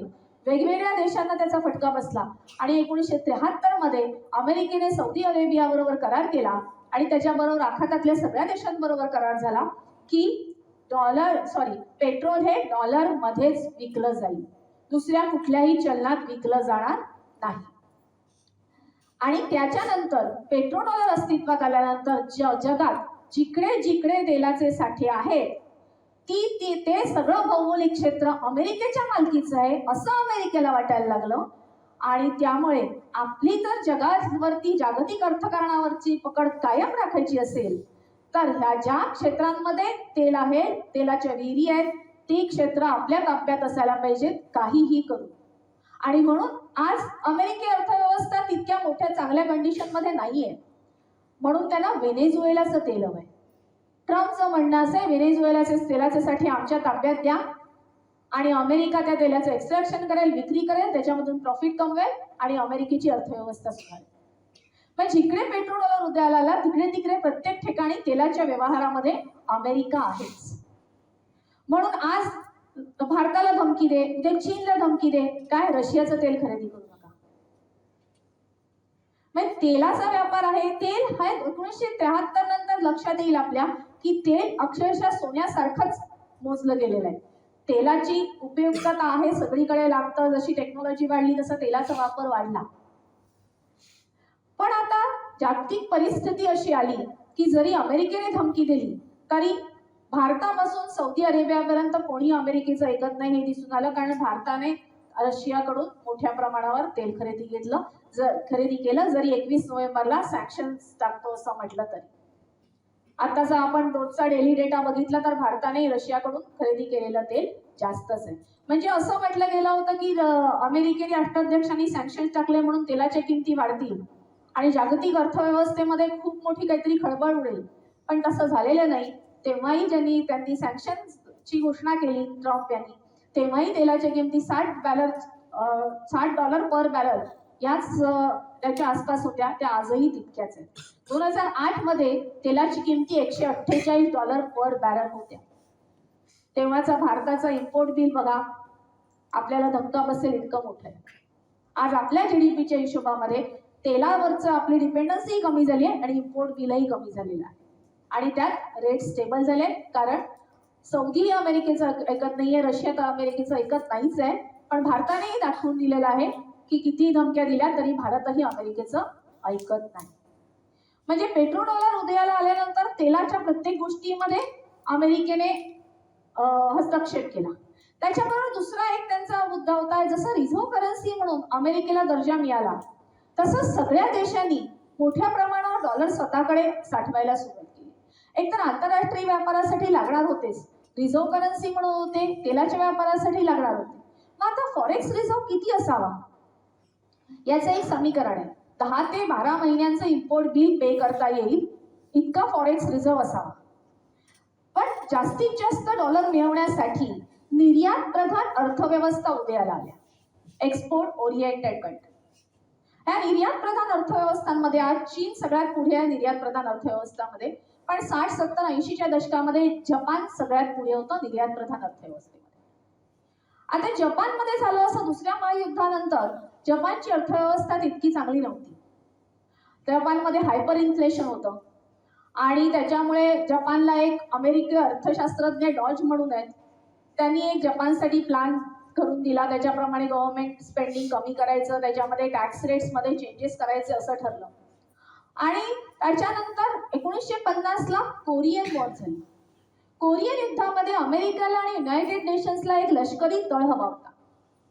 तो लष्करी तळ ही जपानची भूमी लष्करी तळ म्हणून वापरला गेला. आणि त्याच्यानंतर जपानमध्ये लॉजिस्टिक्स मोठ्या प्रमाणावरती लॉजिस्टिक्स डेव्हलप झाले. जपानच्या अर्थव्यवस्थेला एक गती मिळाली आणि जपानच्या सरकारने टेक्नॉलॉजी बेस्ड इनोव्हेशनकडे स्वतःचं लक्ष केंद्रित केलं. अशा प्रकारचे उद्योगधंदे उदयाला येते. म्हणजे तेव्हा आपल्या लक्षात येईल की Toyota, Sony, Panasonic, Kawasaki, Honda हे जे जॅपनीज ब्रँड आहेत ते तेव्हाच्या काळात तयार झाले 60, 70, 80च्या दशकामध्ये. तेव्हा जपानची अर्थव्यवस्था 10% जास्त दराने प्रगती करत होती आणि सगळे जागतिक अर्थशास्त्रज्ञ म्हणायला लागले हे मिरॅकल. जपानची अर्थव्यवस्था अमेरिकी अर्थव्यवस्थेला टफ फाईट देत होती. 1978 साली जपान हा दुसऱ्या क्रमांकाची अर्थव्यवस्था असलेला देश बनला आणि जपानची अर्थव्यवस्था अमेरिकेच्या अर्थव्यवस्थेच्या 1/3 होती. जे एक्सपर्ट्स होते ते म्हणायला लागले कधीही जपान अमेरिकेला मागे टाकेल आणि जपान पुढे जाईल. जपान मोठ्या प्रमाणावर अमेरिकेला एक्सपोर्ट करत होता आणि त्याचं कारण होतं चलन विनिमय दर. $1 बरोबर 360 येन हे 1950 मध्ये समीकरण होतं येनचं. त्यामुळे अमेरिकेला काय डॉलर द्यायचे आहेत आणि वस्तू घ्यायचे आहेत. वस्तू तर अत्यंत स्वस्तात मिळत आहेत. अमेरिके बिझनेसमॅनला त्रास झाला की अरे बापरे हे चाललंय काय, अशाच जर सगळ्या वस्तू जपानकडून यायला लागल्या तर उद्योगधंदे बंद करावे लागतील. वस्तू तिथे प्रोडक्शन अमेरिकेत करून ते विकणं कठीण होईल. मिल्टन फ्रीडमननी फार छान विधान करून ठेवलेलं आहे याच्या बाबतीमध्ये, या चलन विनिमय दरामध्ये. जेव्हा मिल्टन फ्रीडमन त्यांच्याबद्दल बोलले जपनीज इकॉनॉमी बद्दल 1970 मध्ये, that of such an exchange rate the Japanese could sell much to us, we nothing to them. Suppose we pay them in paper dollars, what would the Japanese exporters do with dollars? They cannot eat them, wear them, or live in them. If they were willing simply to hold them, then the printing industry, printing the dollar bills, would be a magnificent export industry. Its output would enable us to have the great things in life provided nearly free by Japanese. तेव्हा Japan होते, आज चीन आहे. जवळजवळ वस्तू त्यांना फुकट मिळाल्यासारख्या झाल्या. अमेरिकेचे बिझनेसमॅन राष्ट्राध्यक्षांकडे गेले, म्हणायला लागले अशा तऱ्हेने आमचे बिझनेस चालणार नाही. 1980 ते 85 या काळामध्ये अमेरिकी डॉलर हा 46% ॲप्रिशिएट झाला, मजबूत झाला. म्हणजे बाकीच्या करन्सी वीक झाल्या. म्हणजे अमेरिकेमध्ये जपानमधून येणाऱ्या वस्तू अत्यंत स्वस्त दरात मिळायला लागल्या. आता काय करायचं? 1985ला प्लाझा हॉटेल न्यूयॉर्कमध्ये 5 देशांचे प्रतिनिधी एकत्र आले. ते पहिल्या 5 इकॉनॉमी तेव्हाच्या होत्या 85 सालच्या. अमेरिका, जपान, वेस्ट जर्मनी, आज जर्मनी एकत्र झाला, 1989ला तो एकत्र झाला. त्याच्या आधी पूर्व आणि पश्चिम जर्मनी वेगळे होते, वेस्ट जर्मनी आणि UK आणि फ्रान्स या 5 देशांचे प्रतिनिधी एकत्र आले आणि प्लाझा हॉटेलमध्ये बसल्यानंतर त्यांचा निर्णय झाला की डॉलर डिव्हॅल्यू करायचा आहे, कारण अमेरिकन बिझनेसमॅनना परवडत. 1945ला नवीन जागतिक अर्थव्यवस्था उदयाला आल्यानंतर आज 2025 पर्यंत अमेरिकेनं एकदा डॉलर डिव्हॅल्यू केलाय स्वतःच्या फायद्यासाठी, कारण जपान बरोबरचं करंट अकाउंट डेफिसिट हे सगळ्यात जास्त होतं आणि त्याचबरोबर जर्मनी बरोबरचं करंट अकाउंट डेफिसिट ही जास्त. मग या 4 देशांबरोबर ही स्पेसिफिक ऍडजस्टमेंट केली गेली की डॉलर डिव्हॅल्यू करायचे आणि त्यांनी त्यांच्या करन्सी ॲप्रिशिएट करायचे. त्याचा परिणाम बाकीच्या देशांपेक्षा जपानवर फार मोठ्या प्रमाणावर झाला. जपान जो 10% वेगाने प्रगती करत होता तो हळूहळू 5%, 6% दराने प्रगती करायला लागला आणि आज जपानचा प्रगतीचा दर जेमतेम 1%. त्याच्यानंतर जपानच्या ज्या असेटच्या किमती वाढलेल्या होत्या. जेव्हा चलन विनिमय दर मोठा असतो तेव्हा नेहमी लक्षात ठेवायचं, बाहेरून जेव्हा डॉलर्स आपल्या देशामध्ये येतात, तुम्ही डोमेस्टिक कंट्रीमध्ये येतात, इथे जपानचं उदाहरण आहे, जपानमध्ये ते डॉलर मोठ्या प्रमाणावर यायला लागले तर जपानमधल्या मालमत्तांच्या किमती वाढल्या, त्याच्यामध्ये स्टॉक मार्केट आणि रिअल इस्टेट प्राइसेस. आणि 1985 मध्ये घेतला गेलेल्या निर्णयामध्ये 1988 पर्यंत जपानचा येन 50% ॲप्रिशिएट झाला डॉलर बरोबर. 1985ला $1 बरोबर 240 येन हे समीकरण होतं, ते 1988ला $1 बरोबर 120 येन पर्यंत जपानचा येन ॲप्रिशिएट झाला. आणि येन ॲप्रिशिएट झाल्यानंतर असेट प्राइसच्या किमती ज्या वाढलेल्या होत्या त्या कमी व्हायला लागल्या. असेट प्राइस बबल बस 1991. जपानच्या बँकांनी बँक्रप्सी डिक्लेअर केली आणि जपानची अर्थव्यवस्था पूर्णपणे कोसळली. हे काय झालं, अमेरिकेने डॉलर डिव्हॅल्यू करायला सांगितला आणि त्यांच्या करन्सी ॲप्रिशिएट झाल्या. अमेरिकेच्या फायद्यासाठी अमेरिकेने निर्णय घेतला, कारण करंट अकाउंट डेफिसिट जपान बरोबर जास्त होतं म्हणून. आणि जे 1991ला ते लॉस डिकेड म्हटलं जातं, पण त्याच्यानंतर जपान आजपर्यंत त्या वेगात प्रगती करू शकलेला नाही, त्यामुळे 4 लॉस डिकेड झाली डॉलर डिव्हॅल्यू केल्या. अमेरिकेला स्वतःला हवा तेव्हा फायद्यासाठी अमेरिका जागतिक अर्थव्यवस्थेला वेठीला धरते. समोरच्या देशाचं कितीही नुकसान झालं तरी अमेरिकेला त्याची फिकीर नसते. हे जपानचं दुसरं उदाहरण. सध्या तुम्ही येन कॅरी ट्रेड बऱ्याच जणांनी ऐकलं असेल की जपानने 1991ला असेट प्राइस बबल बस झाल्यानंतर जपानला इकॉनॉमी सुधारायची होती म्हणून 0% दराने व्याज द्यायला सुरुवात केली. त्याच्यावरती व्याज दर 0%. मग जर आपल्याला इंटरेस्ट रेट पे करायचा नाहीये तर हे व्याज खूप स्वस्त पडतं. मग जपानची इकॉनॉमी सुधारण्यासाठी देऊ केलेलं व्याज होतं ते सगळ्या फायनान्शियल इन्स्टिट्यूशन्सनी घेतलं, जापनीज बँकांनीही घेतलं आणि ते कुठे गुंतवलं, US ट्रेजरी बॉन्डमध्ये. जे US गव्हर्नमेंट बॉन्ड्स आहेत त्याला ट्रेजरी बॉन्ड म्हटलं जातं. त्या गव्हर्नमेंट बॉन्डमध्ये का US ट्रेजरी बॉन्डमध्ये मोठ्या प्रमाणावर गुंतवले, तर अमेरिका हा सगळ्यात सेफ देश आहे, डॉलर सेफ आहे, कारण अमेरिकेच्या लष्करी सामर्थ्यावर लोकांचा विश्वास आहे आणि म्हणून अमेरिका हा मजबूत देश आहे, म्हणून डॉलरमध्ये गुंतवले गेले US ट्रेजरी बॉन्ड. 0% दराने जपान व्याज देतो आणि याला कॅरी ट्रेड म्हणतात, की एखाद्या ठिकाणाहून कमी व्याज दराने जेव्हा लोन मिळतं आपण दुसरीकडे ते गुंतवतो, इंटरेस्ट रेट मधला जो फरक असतो ती आपली इन्कम असते, याला कॅरी ट्रेड म्हणतात. हा चलनाचा असल्यामुळे तो येन कॅरी ट्रेड. आणि आज येन कॅरी ट्रेडची व्याप्ती $20 ट्रिलियन. हे US ट्रेजरी बॉन्ड हे अमेरिकी सरकारला मिळालेलं पब्लिक कडूनचं कर्ज आहे. मग ते कसं मिळतं, तर येन मधून स्वस्तात कर्ज मिळतं, मग सहज अमेरिकेला ते पुरवता येतं, US ट्रेजरी बॉन्ड मध्ये इन्व्हेस्ट करता येतं. ह्याच्यामध्ये जापनीज गव्हर्नमेंटची इन्व्हेस्टमेंट आहे, त्याबरोबर जगातल्या वेगवेगळ्या फायनान्शियल इन्स्टिट्यूशन्सची इन्व्हेस्टमेंट आहे. आणि असं करून हा येन कॅरी ट्रेड हा $20 ट्रिलियन आहे. आणि आता भीती अशी आहे, जर जपानने स्वतःची अर्थव्यवस्था सुधारण्यासाठी इंटरेस्ट रेट वाढवले तर येन कॅरी ट्रेड अनवाइंड होईल आणि जर US ट्रेजरी बॉन्डचे सेल ऑफ झाले मोठ्या प्रमाणावर तर डॉलरला धक्का बसेल. आणि अपेक्षेप्रमाणे आता 19 डिसेंबरला बँक ऑफ जपानने 25 बेसिस पॉइंटने इंटरेस्ट रेट वाढवली. म्हणजे त्यांनी सगळ्यात पहिल्यांदा इंटरेस्ट रेट कधी वाढवले, जानेवारी 2024ला ते 0.10% होते. मग जुलै 2024ला ते 0.25% झाले. जानेवारी 2025 मध्ये ते 0.50% झाले आणि आत्ता या 19 डिसेंबरला ते 0.75% झाले. पण आता बँक ऑफ जपानने पुढची पॉलिसी डिक्लेअर केली नाही, म्हणून डॉलरला धक्का बसला नाही. जर बँक ऑफ जपानने पुढची पॉलिसी डिक्लेअर केली असती किती टप्प्यामध्ये इंटरेस्ट रेट वाढवणार आहे, तर डॉलरला धक्का बसला असता आणि सगळ्यात पहिल्यांदा US स्टॉक मार्केट कोलॅप्स झालं असतं. म्हणजे हा डॉलर ज्या गोष्टींवर उभा आहे त्या अशा बऱ्याच गोष्टी आहेत आणि त्याच्यामध्ये वेगवेगळ्या देशांचे इंटरेस्ट आहे, म्हणून आजपर्यंत ते कोसळलेलं नाही. एक पेट्रो डॉलर झाला, हा डॉलर डिव्हॅल्यू, आणि त्याच्यानंतर डॉलर डिव्हॅल्यू झाल्यानंतर जपानची इकॉनॉमी कोसळली, पण अमेरिकेलाही फटका बसायला लागल्यानंतर लॅव्हरो अकॉर्ड झाला आणि त्याच्यामध्ये अमेरिकेचा डॉलर जास्त डिव्हॅल्यू होणार नाही असाही निर्णय झाला. परत डॉलर सेफ केला गेला.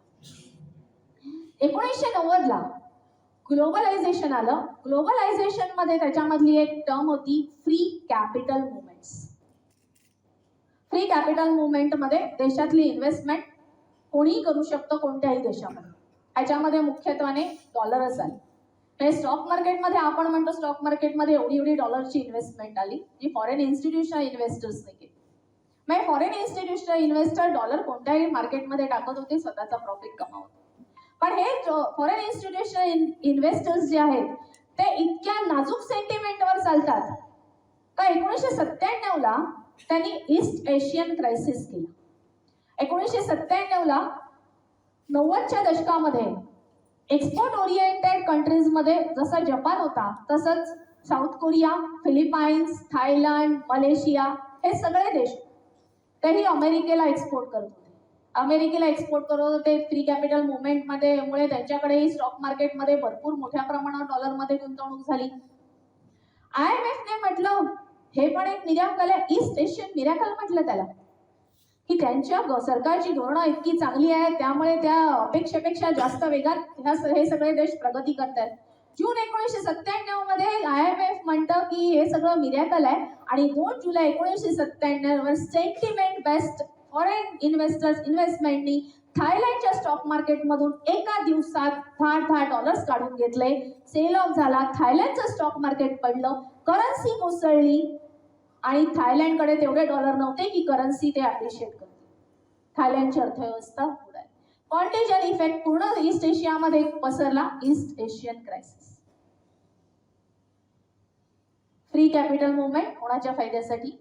डॉलरच्या फायद्यासाठी. परत डॉलर मजबूत झाला. ईस्ट एशियन क्रायसिस मध्ये या ईस्ट एशियन इकॉनॉमीज कोसळल्या, त्यांच्या करन्सीवरती इफेक्ट झाला. मजबूत कोण झाला? 1945 पासून जी जागतिक अर्थव्यवस्था उदयाला आली त्याच्यामध्ये मुळात जागतिक जिओपॉलिटिकल सिच्युएशन अशी होती की युरोपातले देश होते ते सगळ्या वसाहती सोडून आपल्याकडे परत आले, पण त्यांना 2 महायुद्धांमधून बसलेला जो फटका होता त्याच्यामधून सावरायचं. पृथ्वीचे जर 2 भाग केले, नॉर्थ ग्लोबल आणि साऊथ ग्लोबल, तर साऊथ ग्लोबल मधली राष्ट्र बरीच ही वसाहतीच्या कोणत्या ना कोणत्या राष्ट्राशी वसाहत, त्यामुळे तीही राष्ट्र मजबूत नव्हती. अमेरिका हे एकमात्र राष्ट्र राहिलं. सगळ्या आंतरराष्ट्रीय संघटनांमध्ये अमेरिकेचं वर्चस्व राहिलं आणि सगळी जी धोरणं ठरवली गेली ती अमेरिकेच्याच हिशोबात ठरवली गेली. ईस्ट एशियन क्रायसिस मध्ये झालं असं IMFला बेलआउट पॅकेज द्यावं लागलं आणि बेलआउट पॅकेजचे जे कंडिशन्स असतात ते पुन्हा अमेरिकेच्या धोरणाशी सुसंगत असतात. परत फायदा कोणाला झाला? अमेरिकी डॉलरला झाला. आणि या बेलआउट पॅकेज मध्ये तुम्हाला गंमत वाटेल, पहिलं बेलआउट पॅकेज 1982 ला मेक्सिकोला दिलं गेलं. पॉल वॉकर हे फेड रिझर्व्हचे अध्यक्ष होते, गव्हर्नर होते अमेरिकेमध्ये, आणि तेव्हाही अमेरिकेची परिस्थिती तितकी चांगली नव्हती 1971 नंतर. त्यांच्याकडे हायपर इन्फ्लेशन वगैरे सगळं होतं. पॉल वॉकरना बरंच धोरणं आखावी लागली. त्यात मेक्सिकोची अर्थव्यवस्था कोसळली. पॉल वॉकरने सांगितलं की त्यांना बेलआउट पॅकेज द्यायचे. पहिला बेलआउट पॅकेज प्लॅन बनवला गेला IMFला हाताशी धरून, आणि मेक्सिको हा अमेरिकेच्या अंकित झाला. बेलआउट पॅकेजचे रूल जर तुम्ही वाचले सहज गुगल सर्च करून तर तुमच्या लक्षात येईल की कसा अमेरिकेचा त्याच्यामध्ये फायदा, आणि जे काही धोरणं आखली गेली त्याचा सगळ्यात शेवटी फायदा अमेरिकेला. आज अर्थव्यवस्थेची व्याप्ती आहे $30 ट्रिलियन. अमेरिकेचा कर्ज आहे $38 ट्रिलियन. त्यात पेट्रो डॉलर उदयाला आल्यानंतर अमेरिकेने लष्करी सामर्थ्याचा वापर हा स्वतःचा वर्चस्व टिकवण्यासाठी केला. त्याची 2 उदाहरणं सद्दाम हुसेन आणि गद्दाफी. मला वाटते माझं जेव्हा जानेवारीमध्ये डॉलर जणू आर्थिक शस्त्र भाषण झालं होतं त्याच्यामध्ये आपण डिटेलमध्ये बघितलंय. तरी पण मी जस्ट त्याचा उल्लेख करते की सद्दाम हुसेन यांनी पेट्रोल जेव्हा डॉलर वगळून युरोमध्ये करायचा निर्णय घेतला तेव्हा अमेरिकेला त्रास झाला. अमेरिकेने जगाला सांगितलं सद्दाम हुसेन यांच्याकडे वेपन्स ऑफ मास डिस्ट्रक्शन आहेत. जो इराक एक साधी स्कूटर बनवू शकत नव्हता त्यांच्याकडे वेपन्स ऑफ मास डिस्ट्रक्शन आहेत. आणि असं म्हणून अमेरिकेने इराकवरती हल्ला केला. खरं कारण काय होतं तर पेट्रोल हा डॉलर वगळून विकायचा सद्दाम हुसेन यांनी विकायची तयारी केली. त्याच्याबरोबर काही युरोपियन देशांबरोबर करारही केले. दुसरं तसंच उदाहरण लिबियाचं गद्दाफी. गद्दाफी यांच्याकडेही तेलाचे साठे लिबियामध्येही खूप होते. त्यांनी स्वतःचा देश पुढे यावा म्हणून त्याच्या अंतर्गत धोरणं आखली. पण त्याचबरोबर त्यांचं जे चलन होतं दिनार ते गोल्ड बॅक करन्सी केलं. डॉलरशी निगडीत नाही. आणि तेलाचे व्यवहार पॅन आफ्रिकन देशांमध्ये दिनारमध्ये व्हावेत यासाठी प्रयत्न. मग जसे गद्दाफीने ठरवल्याबरोबर अमेरिकेने सांगितलं त्यांच्याकडे ह्युमन राईट्स व्हायोलेशन. आणि याच्यामध्ये गंमत बघा की सद्दाम हुसेन जेव्हा झालं तेव्हा मी तर अगदी शाळेत होते. मला आठवतही नाहीये. पेपरामध्ये काहीतरी बातम्या यायच्या मोठ्या की महाराष्ट्र टाइम्स लोकसत्तामध्ये पहिल्या पानावरती. ते समजतही नव्हतं. मी प्रायमरी स्कूलला होते. तर आता जेव्हा रिसर्च करते तेव्हा कळते मीडिया पूर्ण अमेरिकेच्या हातात होता. त्यामुळे सगळीकडे तेच पसरलं की सद्दाम हुसेन यांच्याकडे वेपन्स ऑफ मास डिस्ट्रक्शन आहेत. गद्दाफींच्या बाबतीतही तेच झालं. बातम्या मीडियामध्ये ह्याच आल्या की लिबियामध्ये ह्युमन राईट्स व्हायोलेशन्स होत आहेत. मानवाधिकाराचं उल्लंघन होत आहे. खरं खोटं बघायला तुम्ही आम्ही तर गेलो. खरं कारण डॉलरला धक्का बसला. डी-डॉलरायझेशनचे प्रयत्न केले जातात.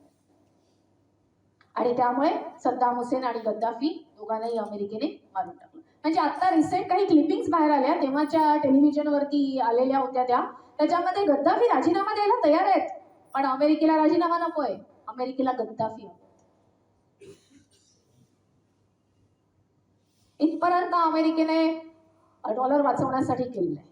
आज अमेरिकेची अर्थव्यवस्था $30 ट्रिलियन आहे. $38 ट्रिलियन कर्ज आहे. तर सगळ्यांनाच माहिती दर 3 महिन्यांनी $1 ट्रिलियन कर्ज वाढत जाते. हा अमेरिकेला कधीही प्रॉब्लेम नव्हता. कारण अमेरिकन गव्हर्नमेंट बॉन्ड्स जे आहेत US ट्रेजरी बॉन्ड ते सहज विकले जात होते. आज गेल्या 8 ते 10 महिन्यामध्ये अमेरिकी US ट्रेजरी बॉन्डला विकत घेण्यासाठी फायनान्शियल इन्स्टिट्यूशन्स रेडी नाहीयेत. दर महिन्याला काही $बिलियन US ट्रेजरी बॉन्ड विकायला अमेरिके फायनान्स मिनिस्ट्री काढते. ते कोण सध्या विकत घेते तर ते अमेरिकेमध्ये अंतर्गत विकत घेतले जात आहेत. एकतर त्यांची फेडरल रिझर्व्ह बँक आहे त्यांना विकत घ्यायला सांगितले जातात किंवा पेन्शन फंड्स वगैरे आहेत तिकडे ते विकत घ्यायला सांगतात. ही अमेरिकेसाठी धोक्याची घटना आहे. आणि आजपर्यंत US ट्रेजरी बॉन्ड मॅच्युअर झाल्यानंतर अमेरिका नवीन बॉन्ड सेल करत होती आणि पहिली पेमेंट करत होती. पण आता जे $7 ट्रिलियन ह्या डिसेंबरमध्ये त्यांना पे करायचे त्याच्यासाठी नवीन US ट्रेजरी बॉन्ड विकत घ्यायला कोणी तयार नाहीये. त्यामुळे आता ते पे कसे करणार आहेत हा सगळ्यात मोठा प्रश्न आज वर्ल्ड फायनान्शियल सिस्टम समोर उभा राहिला.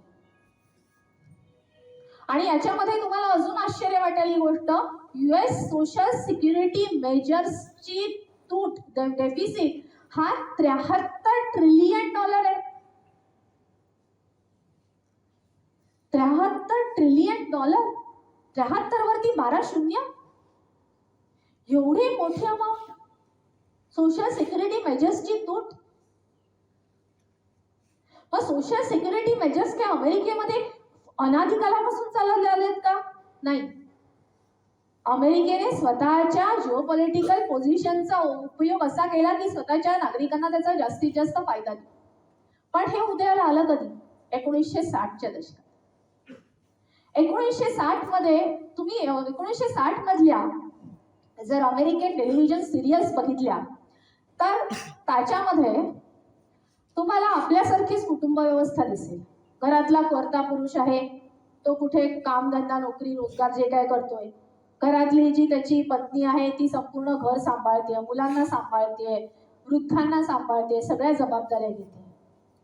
पण 1960 मध्ये अमेरिकेमध्ये एक गडबड झाली. सिंगल मदर्स ही नवीन प्रश्नचिन्ह उभं राहिलं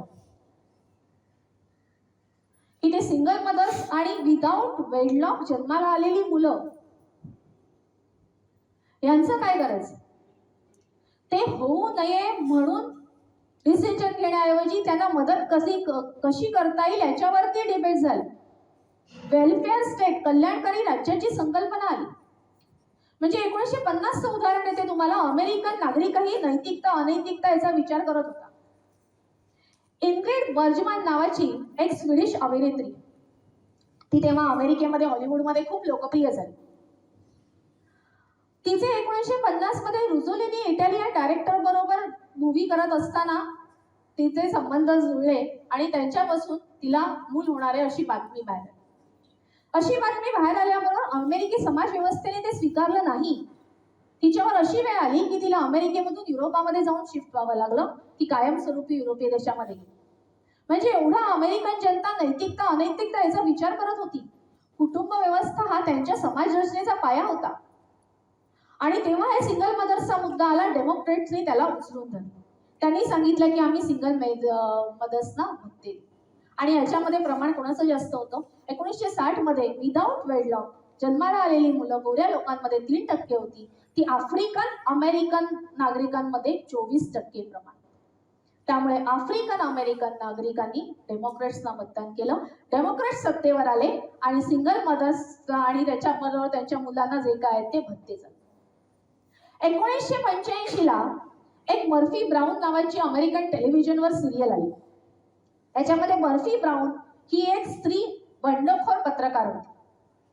ती सिंगल मदर व्हायचा निर्णय घेते. आणि असं म्हटल्यावरती अमेरिकन नागरिकांनी त्या टीव्ही चॅनलला फोन केले आणि सांगितलं हे काय दाखवताय तुम्ही, आम्हाला पटलं नाही. त्यांनी सांगितलं की हीच story line.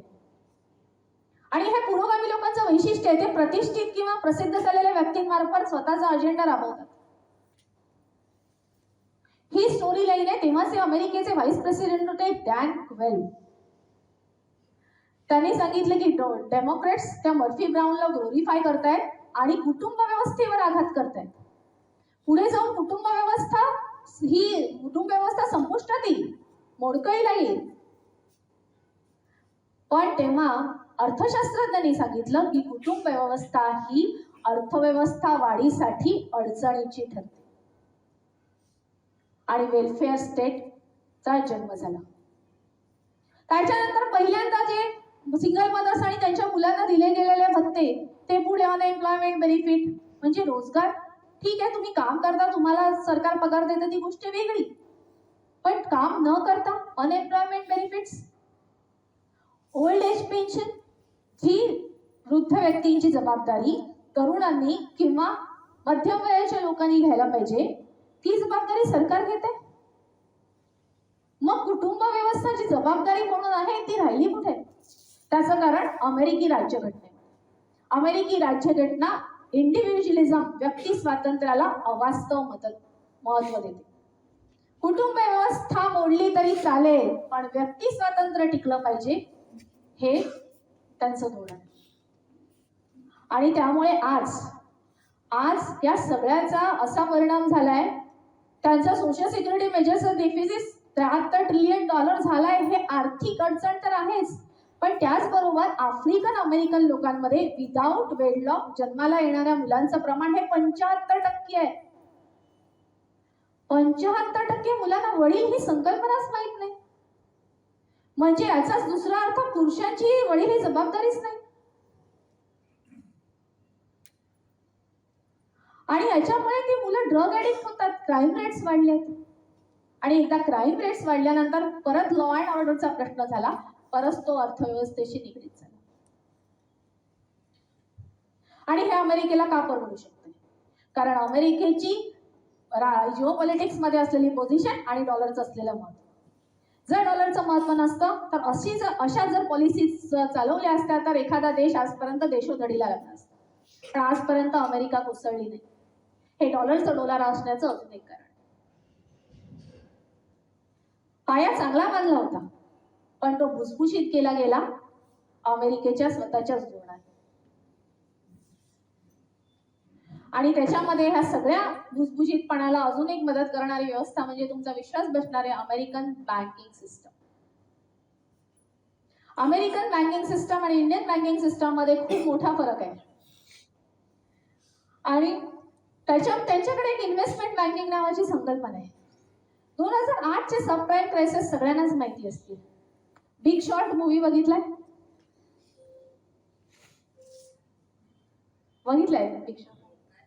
Big short movie.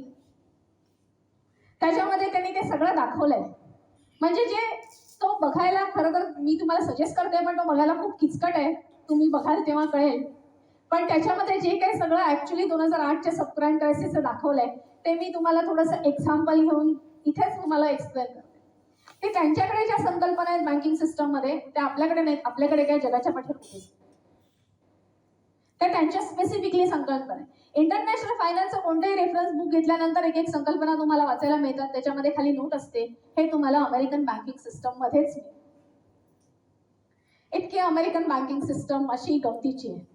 2008ला subprime crisis झाले, सगळ्यांना माहिती आहे. होम लोन दिले गेले आणि त्याचे प्राइसेस कोसळले. पण त्याच्या आतमध्ये पण अजून गडबड. मी काही जणांना असं एक्झाम्पल म्हणून बँक म्हणून घेऊ का 2-3 बँकांच्या उदाहरणासाठी? चालेल ना? साठे काका HSBC बँक आहेत. मॅडम JP मॉर्गन चेस आहेत. JP मॉर्गन चेस नव्हती, त्याच्यामध्ये मॉर्गन स्टॅनली आहे. तर आता साठे काका HSBC बँक आहेत. साठे काकांकडे होम लोनसाठी माणसं गेली. मी लहान अमाऊंट घेते, मोठ्या अमाऊंटचं कॅल्क्युलेशन मोठं होईल. 10 लाखाचं HSBC बँकेने लोन दिलं. त्याला अमेरिकन बँकिंग सिस्टममध्ये मॉर्गेज बॅक्ड सिक्युरिटीज म्हणतात. मॉर्गेज बॅक सिक्युरिटी दिल्यानंतर ती सेफ आहे, कारण घरासाठी घेतलेलं कर्ज आहे. जर हप्ते तुंबले तर घर जाणार, हे कर्ज घेतलंय त्यांना माहिती आहे. त्यामुळे त्याच्या आधी झालं होतं असं की 2000 साली .com बबल आणि 2001 साली दहशतवादी हल्ला, त्यामुळे अमेरिकी अर्थव्यवस्थेला धक्का बसलेला. मग इझी लोन देणं सुरू झालं. कुठल्याही प्रकारचे कागदपत्रांची फार मोठी व्हेरिफिकेशन, क्रेडिट वर्दीनेस न बघता आपल्याकडे सिबिल स्कोर बघितला जातो, त्याच्याशिवाय आपल्याला लोन मिळत नाही. आणि कशा प्रकारे कुठलंही चेकिंग न करता लोन दिलं गेलं. HSBC बँकेने 10 लाखाचं होम. ह्या मॉर्गेज बॅक सिक्युरिटी सेल करता येतात. साठे काकांनी ते सेल केले. मॅडमना ते 9.5 लाखाला मिळाले. पण मॅडमना 10 लाख मिळणार आहेत, वरती इंटरेस्ट पण मिळणार आहे. त्याच्यामुळे मॅडमनी ते विकत घेतले. पुढे मी आहे एक इन्व्हेस्टर मार्केटमधला. माझा अभ्यास, मी मॅडमकडे जाते 2006 मध्ये. 2001 पासून 2006 पर्यंतचा वेळ गेलेला आहे. आणि मॅडमला सांगते, मॅडम हाऊसिंग बॉन्ड मार्केट पडते. मॅडम म्हणतात नाही छे, मॅडम मॉर्गन स्टॅनले आहेत. ते म्हणतात छे असं काय होणार नाही, लोकांना तर हप्ते द्यायचेच आहेत, नाही तर घर जाईल. आणि जरी मला जर पैसे नाही मिळाले तर मी घर विकेन. रिअल इस्टेट कधी पडत नाही. रिअल इस्टेटच्या किमती तर वरती जातात. आणि मग 2006ची गोष्ट आहे. मी मॅडमना सांगते नाही, हाऊसिंग बॉन्ड मार्केट आतापर्यंत खाली यायला हवं. असं झालेलं नाही. मी क्रेडिट डिफॉल्ट स्वॅप करते. हे क्रेडिट डिफॉल्ट स्वॅप ही अमेरिकन बँकिंग सिस्टम मधली एक नवीन संकल्पना. आता ह्याच्यामध्ये काय, मॅडमच्या आणि माझ्यामध्ये ॲग्रीमेंट होते.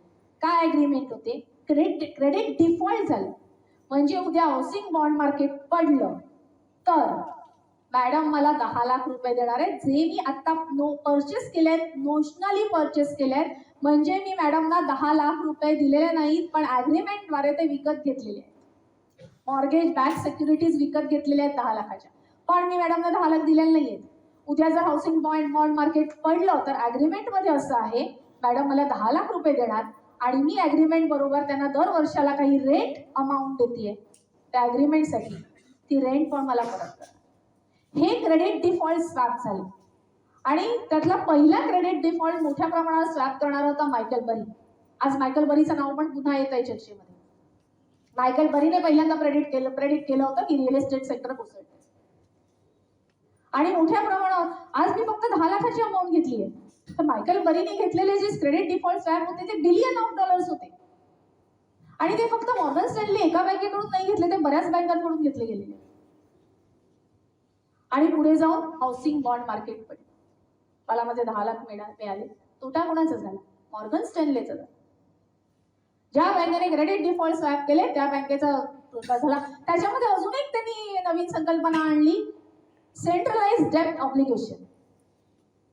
सगळ्या मॉर्गेज बॅक सिक्युरिटी एकत्र करायच्या, सगळ्या म्हणता येणार नाही पण काही मॉर्गेज बॅक सिक्युरिटी एकत्र करायच्या 100-200, त्याच्यावरती क्रेडिट डिफॉल्ट स्वॅप करायचा, त्याच्यावरती बेट लावायची आणि ती बेट 1:3, 1:5, 1:7, 1:20 पर्यंत लागली. तुम्ही ओरिजिनल बँकिंग सिस्टम मधून दिलेत किती? 10 लाख आणि आता तुम्ही बेट लावताय 2 कोटीची. कुठे कोणकोणत्या बँका होत्या? Lehman Brothers, AIG, Washington Mutual fund, Morgan Stanley, JP Morgan Chase, त्याच्यानंतर इंडियन बँक.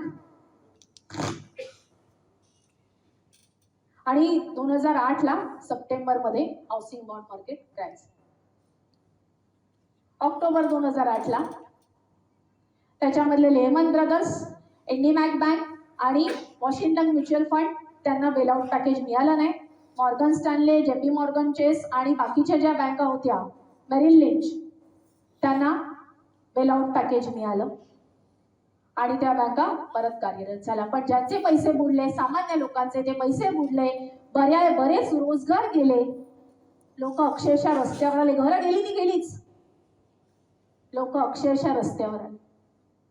म्हणजे एक मला तिकडे प्रत्यक्षदर्शी विटनेस आहे जे भारतामध्ये सध्या राहत आहेत, त्यांनी मला बोलता म्हणाल्या, त्या मॅडम अगं मी हे प्रत्यक्ष बघितलंय, लोक रस्त्यावर आले, माझे कलिग रस्त्यावर आले, म्हणजे चांगल्या IT सेक्टरमध्ये काम करत असणारे रस्त्यावर आले. आणि त्यांनी विचारलं अगं तुमच्याकडे असं घडत नाही का? ती म्हणाली आमच्याकडे ना कुटुंब व्यवस्था इतकी चांगली आहे की आम्ही रस्त्यावर येऊच शकत नाही. आमचे कोण ना कोणतरी मदत करतात, कझिन असतील, जवळचे असतील, लांबचे असतील, पण इथपर्यंत आम्हाला मदत करतात की आम्ही रस्त्यावर येऊ शकतो. हे भारतीय कुटुंब व्यवस्थेचं वैशिष्ट्य आहे. आणि आज मॅडम म्हणाले सांस्कृतिक साम्राज्यवादाने कुटुंब व्यवस्थेवरती घाला घालाय.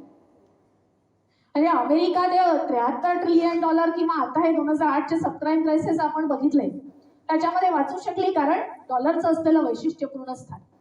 दुसरी कुठली अर्थव्यवस्था वाचू शकणार नाही. आणि म्हणून मी म्हणते, थोडं मला कोणाला डिसरिस्पेक्ट करायचं नाही अमेरिकेला, पण American banking system is the biggest fraud in the world. आणि त्याचं कारण असं आहे, they can print dollar out of thin air. ते कुठल्याही बेसशिवाय डॉलर प्रिंट करू शकतात. त्यांना जाब विचारायला कोणीही नाही. आणि तो जाब विचारला गेला ब्रिक्स देशांकडून जाब विचारला गेला. ऑक्टोबर 2024 मध्ये पहिल्यांदा कझान अग्रीमेंट झाली. कझान अग्रीमेंटची एक कॉपी युनायटेड नेशन्सला पाठवली गेली की आम्ही एवढे देश आमच्यामधला व्यवहार जो करतोय तो डॉलरला बघून करतोय. जी पेमेंट सिस्टम आहे स्विफ्ट, तीही वापरली जात नाहीये. त्या पेमेंट सिस्टमच्या बाहेर आम्ही करार करतो. रशियाने सँक्शन टाकल्यानंतर डॉलरला बघून रुपयामध्ये भारताबरोबर करार केले, चीन बरोबर युआनमध्ये करार केले. म्हणजे हळूहळू डॉलर पासून सगळेजण लांब जायला लागले. आणि रशियाचे राष्ट्राध्यक्ष पुतीननी ऑक्टोबर 2024 मध्ये प्रेस कॉन्फरन्समध्ये सांगितलं की डॉलरचा शस्त्रासारखा वापर केला गेला म्हणून आम्ही डॉलर पासून लांब जातो. आमचं तुमच्याशी कुठल्याही प्रकारचं युद्ध नाहीये किंवा भांडण नाही, पण तुम्ही डॉलरचा वापर करून सगळ्या देशांना जे वेठीला धरलंय ते ह्याच्या पुढे चालणार नाही. आणि तेवढ्यासाठी अमेरिकी राष्ट्राध्यक्ष आक्रस्ताळे झालेत. गेल्या वेळेचं माझं भाषण झालं होतं 5 जानेवारी 2025ला, डॉलर जणू आर्थिक शस्त्र. त्याच्यानंतर 20 जानेवारी 2025ला डोनाल्ड ट्रम्पने शपथ घेतली. त्या शपथ घेतल्यामध्ये त्यांचं शपथविधीचं तुम्ही भाषण ऐकलं, त्याच्यामध्ये त्यांनी एक वाक्य वापरलं होतं, ड्रिल बेबी ड्रिल. अमेरिकेकडे तेल आहेच, पण ते बाकीच्या पण तेलांचा वापर करून स्वतःची अर्थव्यवस्था सुधारणार आहेत असं त्यांचं म्हणणं. आज अमेरिकी राष्ट्राध्यक्ष म्हणजे अमेरिकी राष्ट्राध्यक्षांचे इतक्या प्रमाणावर जोक कोणी बनवत नव्हतं जितके ट्रम्प यांचे बनवले गेले. कारण अमेरिकी राष्ट्राध्यक्ष कुठल्याही एका विधानावरती ठाम राहिलेले नाहीत. आजपर्यंत अमेरिकी राष्ट्राध्यक्ष म्हणाले इराकवर युद्ध करणार, बापरे अख्खं जग घाबरायचं, इराकवरती काहीतरी होणार. आज तसं होत नाही. एप्रिलमध्ये टॅरिफची घोषणा केली, टॅरिफचे रेट डिक्लेअर केले, तर ट्रम्पना वाटत होतं की ट्रम्पनी सांगितलं ट्रेड डील करायला या, आम्ही टॅरिफ कमी करतो, नाही हे करतो, शून्य करतो. कोणी ट्रेड डील करायला धावलं नाही. नाहीतर आधी असं झालं असतं 90च्या दशकामध्ये वगैरे, सगळ्याच देशांना आपली अर्थव्यवस्था वाचवायची होती, सगळेच पटापट अमेरिकेकडे धावले असते. त्यावेळेस ट्रम्पनी घोषणा केल्यानंतर कोणीही अमेरिकी राष्ट्राध्यक्षांना फोनही केला नाही की हो आम्ही ट्रेड डील करतोय, आम्ही तुमचं ऐकतो. कोणी ऐकत नाही म्हटल्यानंतर त्याला 3 महिन्याची स्थगिती मिळाली, मग त्याला पुढच्या तारखा मिळाल्या, मग वेगवेगळ्या देशांना वेगवेगळ्या प्रकारच्या धमक्या दिल्या. याचं मूळ कारण असं आहे की अमेरिकी अर्थव्यवस्था ही कोसळण्याच्या म्हणजे कडेवरती आलेली आहे. पण ती आजपर्यंत कोसळली का नाही? कारण ती जर कोसळली तर बाकीच्या देशांना धक्के बसतील, आणि बाकीच्या अर्थव्यवस्थांना धक्के बसले तर त्या अर्थव्यवस्था लवकर सावरू शकणार नाही. आणि एवढ्यासाठी अमेरिकी अर्थव्यवस्था हळूहळू करत त्यांनी काय करायचं ते करावं, अशा प्रकारे बाकीचे देश निर्णय घेत आहेत. म्हणून हळूहळू करत डी-डॉलरायझेशनची प्रोसेस चालली. अमेरिकेपासून लांब जायचं, अमेरिकेने आपल्याबरोबर करार नाही केले तरी चालतील, म्हणजे आम्ही अमेरिकेवर पूर्णपणे अवलंबून नाहीये. आज तुम्हाला गंमत सांगते, करंट अकाउंट डेफिसिट होतं म्हणून जपान बरोबर करार केला डॉलर डिव्हॅल्यू करायचा. आज करंट अकाउंट डेफिसिट अमेरिकेचाच सगळ्यात जास्त आहे, $1.2 ट्रिलियन. पण आता ऑक्टोबर 2025 मध्ये सगळ्यात जास्त करंट अकाउंट सरप्लस हा चीनचा आहे, $1 ट्रिलियन. आजपर्यंत चीनचा $1 ट्रिलियन कधीच गेला नव्हता सरप्लस, पण अमेरिकेचे टॅरिफ लागले तरी चीनचा $1 ट्रिलियन जातो. म्हणजे अजूनही चीनचे एक्सपोर्ट अमेरिकेला चालू, ती वाया दुसऱ्या देशांकडून असेल पण ती चालू. ट्रम्प यांचं म्हणणं आहे मला रिइंडस्ट्रियलायझेशन करायचंय, पण अमेरिका ही मॅन्युफॅक्चरिंग सेक्टरमध्ये खूप चांगली असलेली, मोठ्या प्रमाणात फ्लरिश झालेली कंट्री होती 70 आणि 80च्या दशकामध्ये. मग मॅन्युफॅक्चरिंग सेक्टर तिथलं चीनमध्ये कसं काय गेलं? त्यांनी मिनिमम वेजेस ऍक्ट आणले. मिनिमम वेजेस ऍक्ट आणल्यानंतर प्रत्येक मॅन्युफॅक्चररला परवडत नाही, शेवटी प्रॉफिट आणि रोजगार याचं गुणोत्तर तर जमलं पाहिजे. लॉस मध्ये चाललेला बिझनेस कोणी चालवू शकत नाही. आणि मग चलन विनिमय दराचा फायदा चीनला मिळाला. जे जपान बरोबर केलं ते आज अमेरिका चीन बरोबर करू शकत नाहीये, कारण अमेरिकेचे सगळे ब्रँड चीनमध्ये मॅन्युफॅक्चर होतात. जपानमध्ये मॅन्युफॅक्चर होत होते ते जपानचे स्वतःचे ब्रँड, त्यामुळे जपानच्या इकॉनॉमीचं काही झालं तरी अमेरिकेला फरक पडत. आज चीनमध्ये जे मॅन्युफॅक्चर होत आहेत ते अमेरिकेमध्ये उदयाला आलेले आणि प्रसिद्ध झालेले ब्रँड. त्यामुळे त्यांनी राष्ट्राध्यक्षांनी कितीही मोठ्या वल्गना केल्या अमेरिकेच्या, तरी ते तसा निर्णय घेऊ शकत नाही, कारण त्यांची अर्थव्यवस्था बाकीच्या देशांवर तितक्या मोठ्या प्रमाणात. जागतिक अर्थव्यवस्था उदयाला आली तेव्हा ती खरंच चांगला मजबूत एक चिरेबंदी वाड्यासारखी होती 1945ला. पण हळूहळू करत एक खांबाला बोटं पाडत ती खिळखिळ करत जाऊन आज अमेरिकी अर्थव्यवस्था म्हणजे डॉलरचा डोलारा करून ठेवला. ओहियो युनिव्हर्सिटीचा रिसर्चरचा एक रिसर्च पेपर पब्लिश झालेला आहे. त्याच्यामध्ये त्यांनी म्हटलंय की अमेरिकेचं करंट अकाउंट डेफिसिट हे डार्क मॅटर आहे. आता डार्क मॅटर ही फिजिक्सची टर्म आहे. ब्लॅक होल असतं ते सगळं खेचून घेतं, त्याच्यामध्ये गुरुत्वाकर्षण शक्ती जास्त असते. पण अमेरिकेचं करंट अकाउंट डेफिसिट हे डार्क मॅटर आहे. मी तर म्हणेन अमेरिकी अर्थव्यवस्था हीच डार्क मॅटर. सगळं जगाचं सगळं शोषून घ्यायचंय, पण जगाचं काय, आपल्यामुळे जगाचं काही बिघडलं तर त्यांना काहीही फरक पडत नाही. आणि American economy is not based on rules of economics, principles of economics, it is based on principle of physics. त्याच्यामुळे इकॉनॉमीच्या रूल प्रमाणे न चालत असल्यामुळे त्या फिजिक्सच्या रूल प्रमाणे, त्याच्यामुळे बाकीच्यांना सांभाळावं लागते, स्वतःच्या इकॉनॉमी सांभाळ. जेव्हा बाकीचे देश लांब जातील तेव्हा अमेरिका आज जो जितका स्ट्रॉंग देश आहे, मजबूत आहे 1945 पासून आलेला, तितकं अमेरिकेचं वर्चस्व राहणार नाही, एवढं नक्की. धन्यवाद.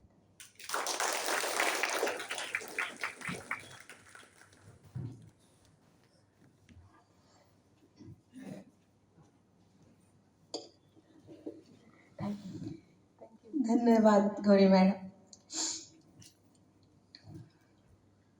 आता आता कोणाला जर प्रश्न विचारायचे असतील तर आपण काही प्रश्नोत्तरांचा.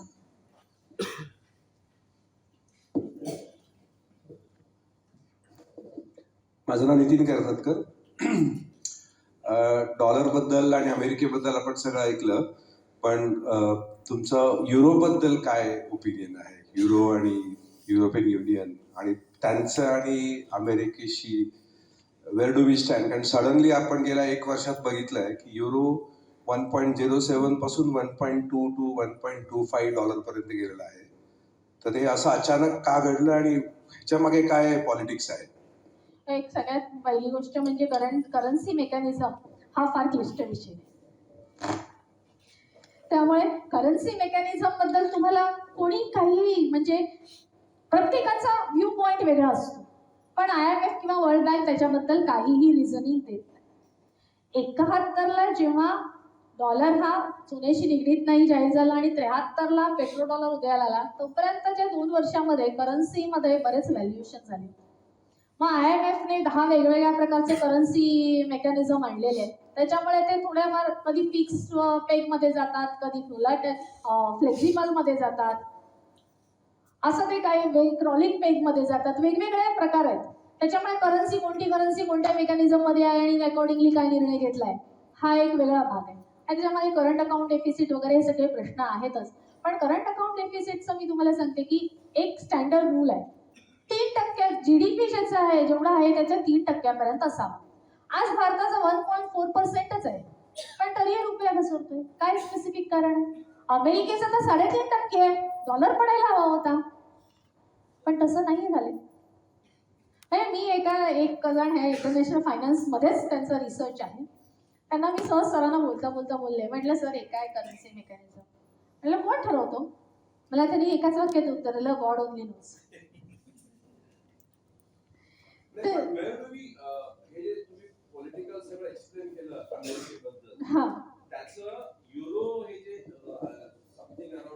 खरं तर मी तुम्हाला सांगते आता युरोपियन झोनची कंडिशन काय आहे. युरोपियन देशांमध्ये कॉर्पोरेट बँकरप्सीच्या फार वाढलेल्या आहेत. जर्मनीमध्ये तर 15%च्या वरती आहेत. इटली आणि फ्रान्समध्ये 23 ते 25% आहेत. कॉर्पोरेट बँकरप्सी वाढतात. याचा अर्थ हा आहे की मॅन्युफॅक्चरिंग सेक्टर जे आहे किंवा बाकीचं सर्व्हिस सेक्टरमधले प्रायव्हेट ते टिकून राहत नाही. जर असं झालं तर देशाच्या अर्थव्यवस्थेसाठी ही धोक्याची घंटा आहे. जरी युरो आता जास्त दिसत असला तरी पण तितकंसं ते चांगलं वातावरण नाही आहे युरोपमधलं, युरोपियन झोनमधलं. आणि म्हणून त्यांना आता रशियाचे त्यांनी $300 बिलियन फ्रीज केलेले आहेत, ते त्यांना स्वतःला हवे. जे बेल्जियममध्ये आहेत असं म्हटलं जातं की बेल्जियम सरकारने ते वापरले. आता खरं खोटं आहे बेल्जियमला माहिती. म्हणून त्यांनी $300 बिलियन त्यांना रशियाला परत करायचं नाही आहेत, म्हणून त्याला रशिया युक्रेन युद्ध थांबलेलं नको आहे. कारण प्रश्न $300 बिलियन आहे, त्यांच्याकडे ते आहेत आणि डोनाल्ड ट्रम्प म्हणतात ते $300 बिलियन मला द्या, मी काय ते करायचं ते बघतो. तर ते ट्रम्प नाही द्यायला तयार नाहीयेत. त्याच्यामुळे ते अमेरिका आणि युरोपियन झोनमध्ये जोरदार वेगवेगळे मतप्रवाह आहेत. त्यातही त्यांचं काल परवा दिवशी झालेली जी मीटिंग होती युरोपियन युनियनची, त्याच्यामध्ये असं म्हटलं गेलं की युक्रेनला आपण बॉन्डच्या स्वरूपात देऊ ते $300 बिलियन. म्हणजे बॉन्डच्या स्वरूपात म्हणजे काय, तर युक्रेनला कर्ज. अरे आहेत कोणाचे? रशियाचे. म्हणजे रशियाच्या ह्याच्यावरती तुम्ही डल्ला मारलाय. ते पुतीन पण म्हणाले परवा दिवशी, it is not Stilling, it is day light robbery. त्यांची अर्थव्यवस्था युरोपियन झोन मधली अर्थव्यवस्था अजिबात चांगली नाही. पण ह्या करन्सी मधला जो प्रकार आहे ना, तो कोणी काही एक्सप्लेन करू शकत नाही. प्रत्येक जण वेगवेगळ्या व्ह्यूने जातं आणि तो फार मोठा मतप्रवाह होऊन जातो. अमेरिकेचं, माझं नाव सुरेश देवधर. अमेरिकेचं अंधानुकरण भारतात चाललंय असं दिसायला लागलंय. कुटुंब व्यवस्था ही आपल्याकडच्या अर्थकारणाची स्ट्रॉंग पॉईंट होता, पण आता ते हळूहळू ढासळायला लागलंय की आता आपल्याकडे लिव्हिंग रिलेशनशिप, सिंगल मदर हे सुद्धा यायला लागलेलं आहे. हा आपल्यासाठी रेड सिग्नल आहे काय, त्यासाठी काय करता येईल? थोडं आउट ऑफ वे जाऊन सांगते. म्हणजे खरं तर पुरोगामी किंवा फेमिनिझम वोकिझमचा हा एक भाग आहे की कुटुंब व्यवस्था स्थिर असलेली त्यांना नको असते. म्हणजे एक बघितला सगळीकडे जगभरात तर ती विचारसरणी अशी आहे की कुठलीही गोष्ट ते कन्स्ट्रक्टिव्ह करत नाही. जी असते समाज व्यवस्था किंवा कोणत्याही संस्था की ते मोडकळीला आणतात, पुढे काय करायचं याचं त्यांच्याकडे उत्तर नसतं. त्याच्यामुळे अनागोंदीशिवाय काहीही पर्याय नसतो. आज तुमच्या माझ्यासारखे लोक आहेत, तर आता ही जबाबदारी उलट आमच्या पिढीवर जास्त आहे की कुटुंब व्यवस्था टिकून राहणं, त्याचे फायदे आणि त्याच्यासाठी ती समाज रचना तशी असणं हे सांगणं सगळ्यांना खूप गरजेचं आहे. आत्ताच मी रिसेंटली एक रिसर्च पेपर वाचला, how fake currencies destroyed families and lower berth rate. फार इंटरेस्टिंग होतं ते. म्हणजे या फिएट करन्सीज आल्या, त्यांनी फक्त मटेरियलिस्टिक वर्ल्ड दिलं आणि मटेरियलिस्टिक वर्ल्ड दिल्यानंतर झालं कसं, सगळ्यांनीच पैसे कमवायला पाहिजे. असेट प्राइस एवढ्या वाढल्या की आपल्याकडे दोघांनी नोकरी केल्याशिवाय फ्लॅट घेणं परवडतच नाही. मग इथपर्यंत आल्यानंतर ते मुलांचं करायचं कोणी, घराचं सांभाळायचं कोणी, आणि मग असं करत करत बर्थ रेट लोअर झाली. म्हणजे हे सगळं जाऊन परत ते इकॉनॉमिक्सशीच रिलेटेड होतं आणि परत कुटुंब व्यवस्था कोसळल्यानंतर संपूर्ण देशाच्या इकॉनॉमीला धक्का बसतो. त्यामुळे ही जी आत्ता 40च्या पुढे मागे असलेली पिढी आहे त्यांच्यावरती ही जबाबदारी जास्त आहे की भारतासाठी जे आहे ते टिकवून ठेवणं अतिशय गरजेचं आहे. त्यात ते फेमिनिझम आणि वोकिझम, मी बोलणार नव्हते या विषयात, पण तो प्रवाह आपल्याकडे इतका मोठ्या प्रमाणावर यायला लागलाय, त्याला कुठेतरी पायबंद घालणं हे गरजेचं आहे. म्हणजे पूर्वी आमच्या आजी आजोबांनी असं केलंय की नाही ऐकलं तर 2-4 धपाटे घालायचे आणि ऐकायला लावायचं. ही जी आजी आजोबांची भूमिका आहे ती फार महत्वाची आहे असं मला वाटतं. तेव्हा कळत नाही, तेव्हा राग येतो, आजीने धपाटा मारला, आजोबा ओरडले, पण आत्ता कळतंय की ते का गरजेचं. मॅडम, माझं नाव दिलीप तात्ते. पूर्वी डॉलरचा रेट वाढला किंवा पडला तर reserve bank of India interfere करायची आणि दे यूज टू डॉलर मार्केटमध्ये आणायचे किंवा सक करायचे. तर हल्ली तसं करताना दिसत नाही आणि सरकार पण यात काही करताना दिसत नाही. याचं कारण काय? 2 गोष्टी आहेत. आता परवा दिवशी रिझर्व्ह बँकेने डॉलर सेल केले आणि रुपया परत 90च्या खाली आणलेला आहे. तर हा $1 बरोबर 90 रुपये, 90 आता 89 पॉईंट समथिंग आहे, तो 90 रुपयाच्या वरती गेला होता. त्यांनी आता आपलं हे जे आहे करन्सी मेकॅनिझम बँड आहे तो क्रॉलिंग लाईक ॲडजस्टमेंटमध्ये गेलाय 26 नोव्हेंबरपासून. त्याच्यामध्ये एक बँड असतो 2% प्लस मायनस 2% खालतीवरती जर चढउतार झाला तर सेंट्रल बँक इंटरव्हेन करणार नाही. त्याच्यापेक्षा खालतीवरती झाला तर सेंट्रल बँक इंटरव्हेन करेल. आपण स्वतः त्याच्यामध्ये मेकॅनिझममध्ये चेंजेस केलेले आहेत. IMFने तो क्रॉलिंग लाईक पेगमध्ये टाकलेला, क्रॉलिंग लाईक मॅनेजमेंटमध्ये टाकलेला आहे. त्याच्यामुळे तशी RBI गरज असेल तर इंटरव्हेन करणार आहे. त्यात त्यांनी $5 बिलियन बाय सेल स्वॅप पण केलेला आहे आत्ताच रिसेंटली. त्याच्यामुळे असं RBI करत नाही असं नाही आहे, RBI करते. आणि मला एकच म्हणायचं की सोशल मीडिया इन्फ्लुएन्सर जरा ह्याच्यामध्ये जास्तच लक्ष घालत आहेत, तर त्यांच्यासाठी मला कोण असेल तर त्यांना सांगा की तुमच्यापेक्षा सगळे एक्सपर्ट बसलेले आहेत RBI आणि फायनान्स मिनिस्ट्रीमध्ये, त्यामुळे आपण एवढी काळजी करायची काही गरज नाही. नमस्कार, माझं नाव संजय पटवर्धन.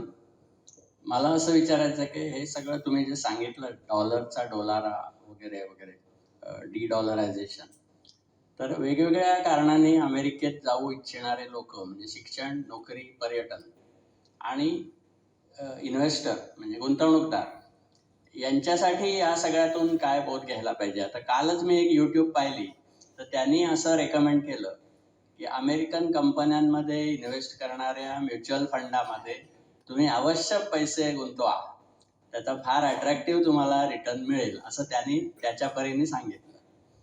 हा एक प्रश्न झाला.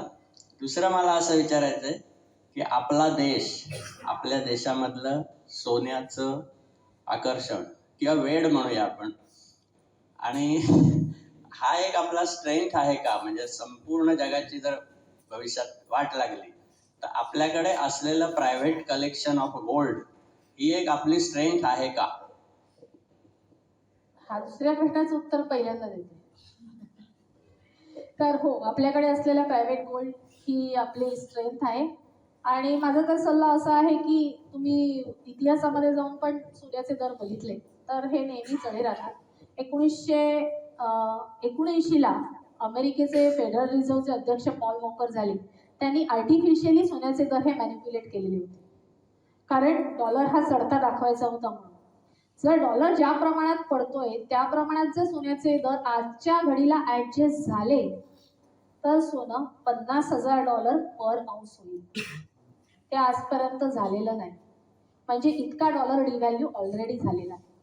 तर सोनं ही आपल्याकडे पहिल्यापासून सेफ इन्व्हेस्टमेंट मानली जाते, ती तशीच सेफ इन्व्हेस्टमेंटच आहे. आपण ते अगदी अडचणीला, म्हणजे फारच परिस्थिती वाईट आली आर्थिक तरच विकतो, नाहीतर विकत नाही. त्यामुळे पिढ्याचं सोनं आपल्याकडे हस्तांतरित होतं. ही भारतीय समाज रचनेची एक ताकद आहे. किती नाही म्हटलं तरी आपल्या डोक्यामध्ये कॅल्क्युलेशन असतं, आपल्याकडे एवढं सोनं आहे, आपल्याला घाबरायची गरज. हा एक मानसिक आधार पण आहे. त्यामुळे भारतीयांनी सोनं खरेदी करावं, काही हरकत नाही. आपण समर्थ आहोत इम्पोर्ट बिल पेमेंट करायला, त्यामुळे काही काळजीचं कारण नाही. आणि तुम्ही पहिला विचारलेला होता युट्यूबर इन्फ्लुएन्सर्स बद्दल, सो सॉरी. म्हणजे हा असा सल्ला खरं तर कोणी देऊ नये. जे अमेरिकेत राहत आहेत त्यांना विचारावं की अमेरिकेची आत्ताची परिस्थिती काय. तर तुम्ही साधारण 15-20 जणांशी बोलल्यानंतर लक्षात येईल की तेही कबूल करतायत की अमेरिकेची परिस्थिती तितकी चांगली नाही. म्हणजे जिओपॉलिटिकल एक्सपर्ट्स म्हणतायत, मला माहित नाही खरं खोटं, पण 1929 पेक्षा जास्त मोठी महामंदी येईल असं प्रेडिक्शन आहे. 1929 ची महामंदी फार भयावह होती आणि ती येऊ नये म्हणून बाकीचे देश प्रयत्न करतात. ही पण खरी. तर किती त्यांच्या नादाला लागायचं युट्यूबर इन्फ्लुएन्सर्सच्या, ज्याने त्याने ठरवावं.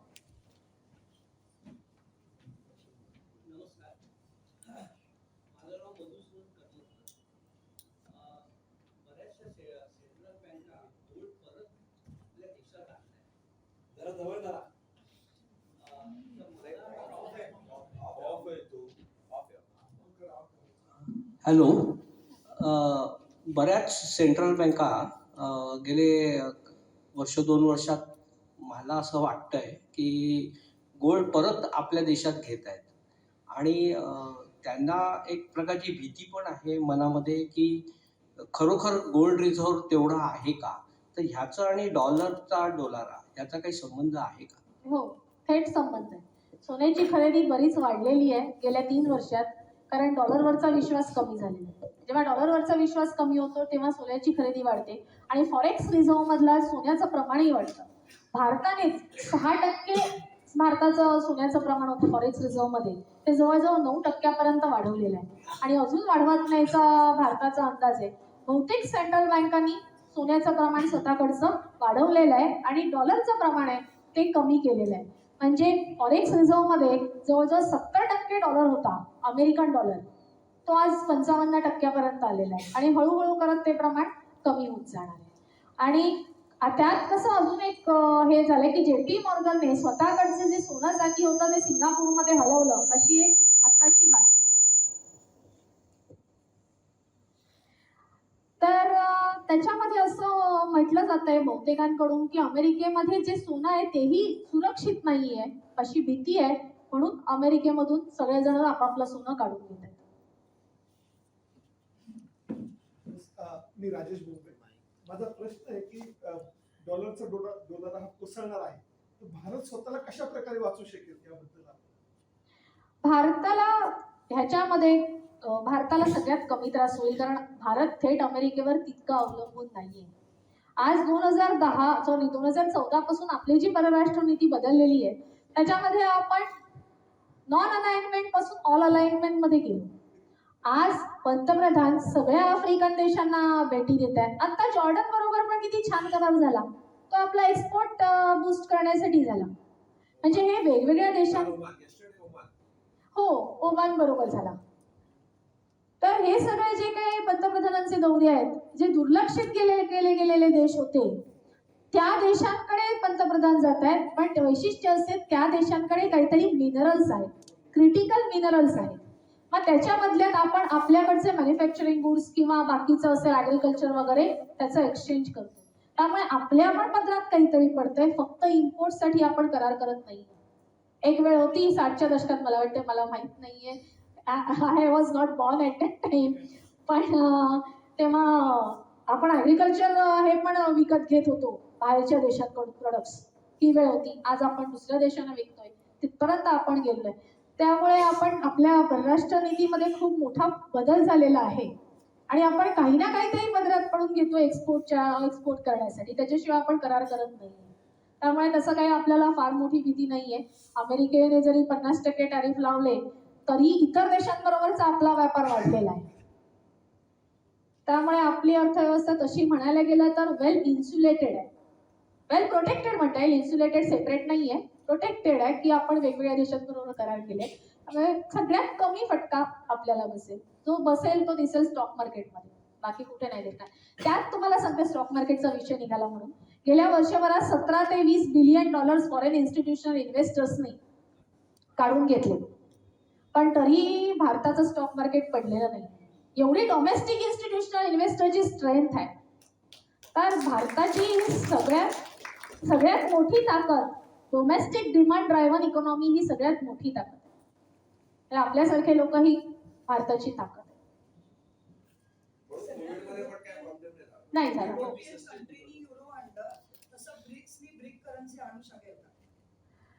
आता ह्याच्याबद्दल बरेच काही वेगवेगळे प्रवाह आहेत. त्यांनी स्वतः म्हटलंय आम्ही आणणार आहे, पण अजून तशी ऑफिशियल अनाउन्समेंट कुठलीही झालेली नाहीये. पण त्यांचं म्हणणं आम्ही वेगवेगळ्या देशांच्या करन्सी एकत्र करून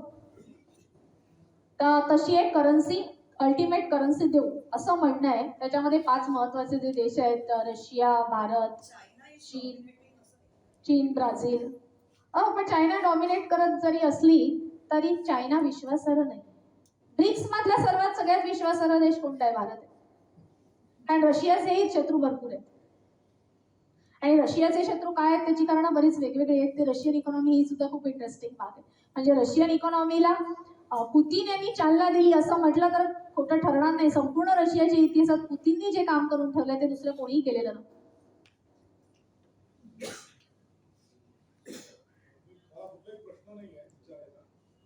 अभिनंदन करायला उभा आहे. याचं कारण असं आहे की आपण जे बघतोय खूप ऐकतो, सगळेच चांगले असतात, काही प्रश्नच नाही. सर्वसाधारणपणे इथे पीपीटी दाखवली जाते. कुठे अर्थशास्त्र अत्यंत जटिल विषय आहे. कुठल्याही प्रकारची पीपीटी न वापरता इतका जटिल विषय तुम्ही इतक्या चांगल्या पद्धतीने सांगितला त्याबद्दल तुमचं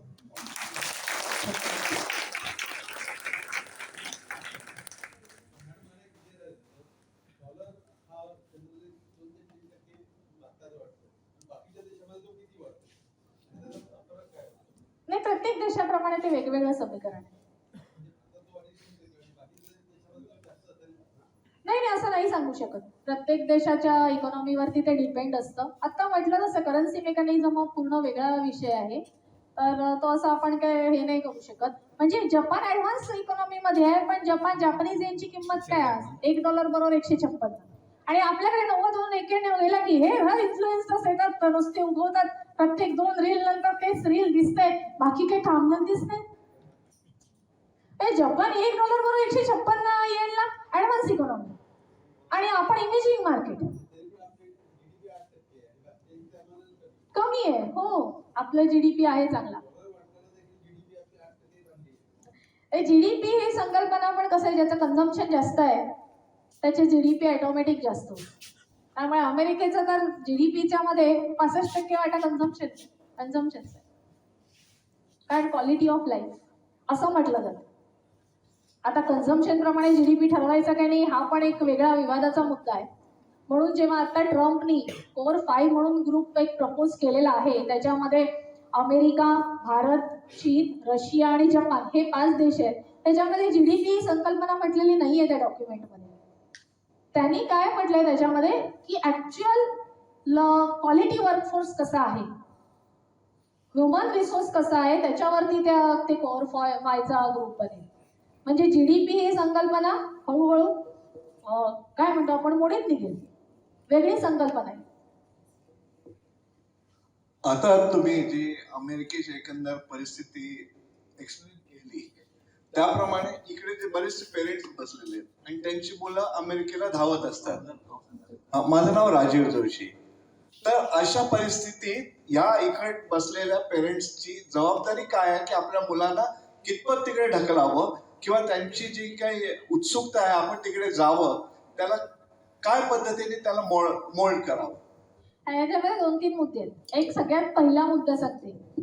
डॉलर आणि रुपयामध्ये जो मोठा फरक आहे तो कॅल्क्युलेशन करून पॅकेज कॅल्क्युलेट होतो आणि तो मानसिक एक काय म्हणतो आपण सायकोलॉजी आहे. तिकडे जाऊन क्रोर्समध्ये पॅकेज मिळतं. सगळ्यात पहिल्यांदा हे क्रोर्समध्ये पॅकेज मिळतं हे आपल्या मनातून काढून टाकायला पाहिजे. इथे तुम्ही 10-15 लाखात राजासारखं आयुष्य जगू शकता हे लक्षात ठेवायला पाहिजे. पण त्या 10-15 लाख मिळवण्यासाठी तुम्हाला मेहनत करावी लागेल. इझी मनी नाही आहे. तर तुम्ही जर तुमच्याकडे कॅलिबर आहे तुम्ही सहज भारतामध्ये छान राहू शकता. त्याच्यासाठी त्या विजामध्ये अडका. आता मॅडमनी सांगितलं जसं H1B विजाचा शस्त्रासारखा वापर सांगितलंय कोणी, पण हे मुलांना पालकांनी पटवून द्यायला पाहिजे. आज मी कोणाला समजवायला गेले तर मला म्हणतील काय येडी बाई आहे, काहीही बडबडते. मला माहिती आहे. म्हणून तिकडे राहणारे जर तुमच्या ओळखीचे कोणी असतील तर त्यांच्याकडून तिथली खरी परिस्थिती जाणून घ्या. ते लोक पण खरी परिस्थिती सांगतायत. तिथे जे वर्षानुवर्ष स्थायिक आहेत की ते स्वतः सजेस्ट करतायत की सध्या कोणी भारतातून इकडे येऊ नका. शिक्षणासाठी किंवा नोकरी शोधण्यासाठी सुद्धा परिस्थिती कठीण आहे. हॅलो, माझं नाव मेघा जोशी. जसं डॉलरचं आता काइंड ऑफ इमेज आहे कधीतरी ओव्हरपॉवरिंग किंवा असं जास्ती भीतीने बघतात, तसं इंडियाचं जे रुपया आहे तर त्याचं फ्युचर आहे का तसं ओव्हरपॉवरिंग बनण्यासारखं, की आता फक्त ट्रस्ट असल्यामुळे बाकी कंट्रीज त्यांना वापरू शकतात का नंतर? आणि त्याच्यामध्ये एक ह्याच्यामध्ये आपल्या संस्कृतीचा विषय येतो. बाकीचे जे देश आहेत ते आक्रमक आहेत. त्यांना दुसऱ्यावरती आक्रमण करायचंय आणि खेचून घ्यायचंय.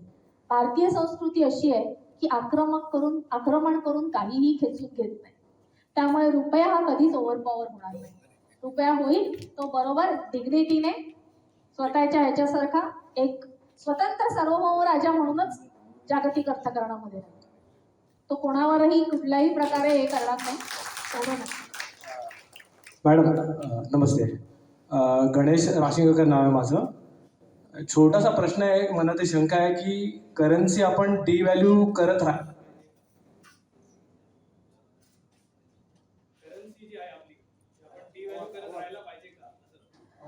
हे 2 प्रकारे डिव्हॅल्यू आणि डेप्रिसिएशन. आता मार्केट फोर्सेसने होते ती डेप्रिसिएशन होते.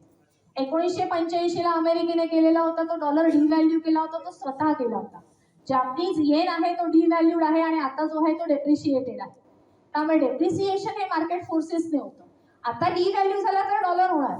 आता आपण मार्केट फोर्सेसने एक्सपोर्टमध्ये जे काही आपल्याला ॲडव्हान्टेजेस आहे ते घेतो. आपल्याला वाटलं तर एक्सपोर्टसाठी आपण तो ठेवू, पण जर आपल्याला तशी गरज वाटत नसेल आणि मार्केट फोर्सेसने अप्रिशिएट झाला तर आपण काही थांबवणार नाही.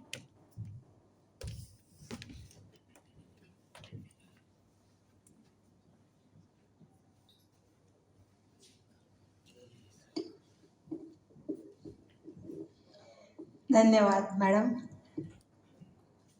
आजचा खरा तर विषय हा बऱ्यापैकी वेगळा होता आणि त्याच्याशी रिलेटेड आपण जे बाहेर ऐकतो म्हणजे आपल्याला ऐकवलं जातं आणि प्रत्यक्षातली परिस्थिती ह्याच्यामधला फरक तुम्हाला आज सगळ्यांना लक्षात आला असेल.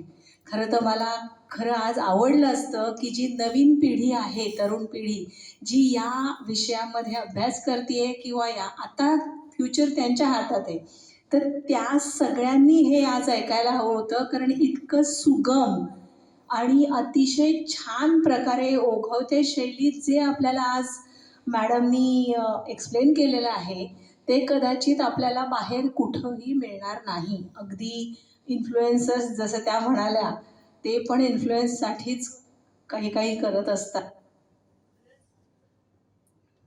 खरंच आज खरी ही संधी नवीन पिढीने गमावली असं मला वाटतंय. पण तरी ठीक आहे, आपल्या हे व्याख्यान त्यांना इच्छा असेल त्यांना ते अपलोड आपण करतो. त्याच्यामुळे आपण सगळ्यांनी आपल्या नवीन पिढीला सांगावं जे आज इथे आलेले नाहीत की ते जरूर ऐका. धन्यवाद मॅडम. तुम्ही आज आम्हाला खरंच खूपच सुंदर प्रकाश टाकलेला आहे. आता आपण कार्यक्रमाच्या सांगते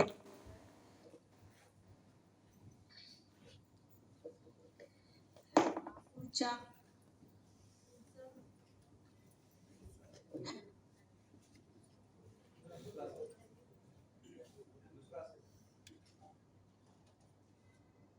पुढच्या महिन्यातल्या व्याख्यानांची तुम्हाला इथे अनाउन्समेंट मी करते. पुढच्या महिन्यात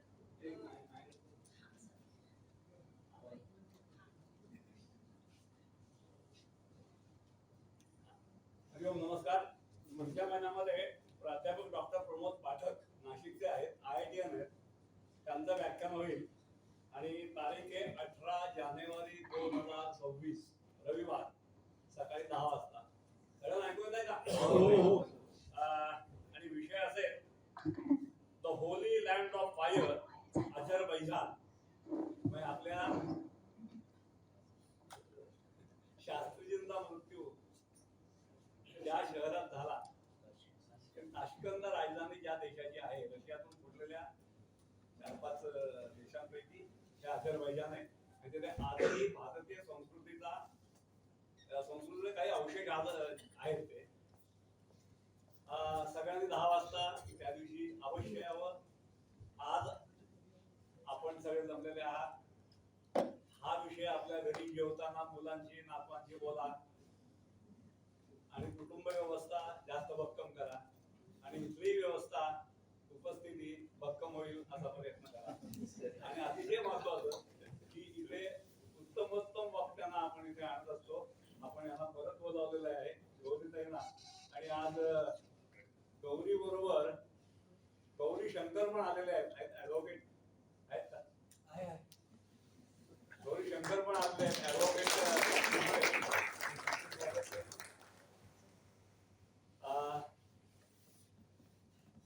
25 तारखेला माननीय अटलजींचं जन्मदिवस असल्यामुळे इथे एक कार्यक्रम असतो. त्यानिमित्ताने आपण सगळं त्यांना वंदना द्यायला जर 9 वाजता आला तर आम्हाला आवडेल. इथे सगळे वेगवेगळे चेहरे एकमेकांचे ओळखीचे नसतात. त्या दिवशी आलात तर भाषण न ऐकता आपण आपल्यालाच ऐकूया, ओळखी करून घेऊया 25 तारखेला अटलजींच्या सान्निध्यामध्ये. आणि दुसरं म्हणजे आपण या अटल स्मृती उद्यानामध्ये जमतो. हे खूप छान स्मृती वास्तू उभी केलेली आहे. तुम्ही तर या स्वतः वेगळ्या वेळी बघा, खूप छान आहे. आणि तुमच्याकडे जे पाहुणे येतील किंवा तुमच्या कुटुंबीय असतील त्यांना इथे किंवा तरी ही वास्तू बघण्यासाठी या. एक साधारणपणे अर्धा ते पाऊण तास तुम्हाला बघायला लागेल, पण आनंद वाटेल. आणि ही संयोजना ज्यांच्या कल्पनेतून साकारली त्यांनाही बरं वाटेल की आपलं लोक बघायला येत आहे. तेव्हा नक्की या.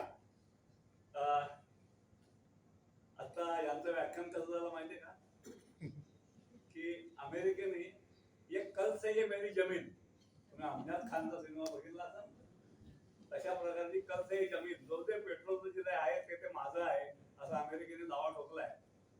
आणि हा दावा खोटा पाडण्यासाठी भारत खूप प्रयत्न करतोय आपल्या परीने. भारताची स्थिती ही कुठलंही स्वामित्व दुसऱ्या देशाला देण्याचं नाहीये. आज 2014 सालपासून हा नक्की खूप चांगला प्रयत्न आपल्या सरकारने केलेला आहे. आणि हे प्रयत्न यशस्वी होण्यासाठी आपला हातभार नक्की आहे. आणि त्या हातभाराला आपणभर सरस एखादं आपण म्हणतो ना की आणखीन एक प्रयत्न करत आहे, तो 15 जानेवारीला आपल्याला करत आहे. कारण 15 जानेवारीला मुंबई महानगरपालिकेच्या मतदानाचा जसं आता अमेरिका करते हे कसे जमून नेली, असे अनेक लोक आहेत. महाराष्ट्रावर माझा हक्क आहे, भारतावर माझा हक्क आहे, अशी अनेक घराणी. घराण्यांचा हिरमोड करून आपण आपला विवेक जागृत करत मतदान करण्याचा प्रयत्न करूया. आणि इथे येताना जर तुम्ही लोकांना सांगता तसंच आपल्या संबंधित लोकांना सुद्धा विवेक जागृत करून मतदान नीट करण्याविषयी आपण कृपया प्रयत्न करा. कोणाला करा हे सांगत नाही, कारण तुम्ही विवेक जागृत असलेले आहात. तर तो नक्की तुम्ही त्या दिवशी मतदानाचा अवश्य. धन्यवाद.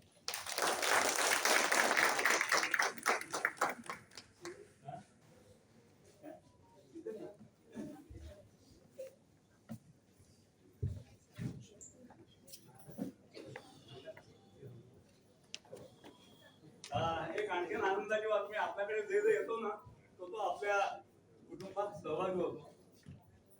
माझी 4 अध्यक्ष आपल्या नुसते खुर्चीत बसायला बघा व्याख्यान ऐकायला येते, पण आता पुढची व्याख्यान ऐकायला पण त्यांना आनंद वाटतोय. एक गेले आता इथून लवकर घरी काही कार्यक्रम असल्यामुळे असे अनेक लोक आपल्या या कुटुंबात सहभागी झालेले आहेत. आणि कुटुंब व्यवस्थेबद्दल त्यांनी सांगितलं की कुटुंब एकत्र राहिलं तर आपला आणि देशाचा उद्धार होतो. तर ते कुटुंब वाढवण्याचा प्रयत्न करूया आपण. कृपया बोलत राहा हा विषय कायम. पुष्पांजलीने आपण कार्यक्रमाची सांगता करायची. त्याच्या आधी फक्त आभार प्रदर्शन देवीचं आणि एक विनंती करते की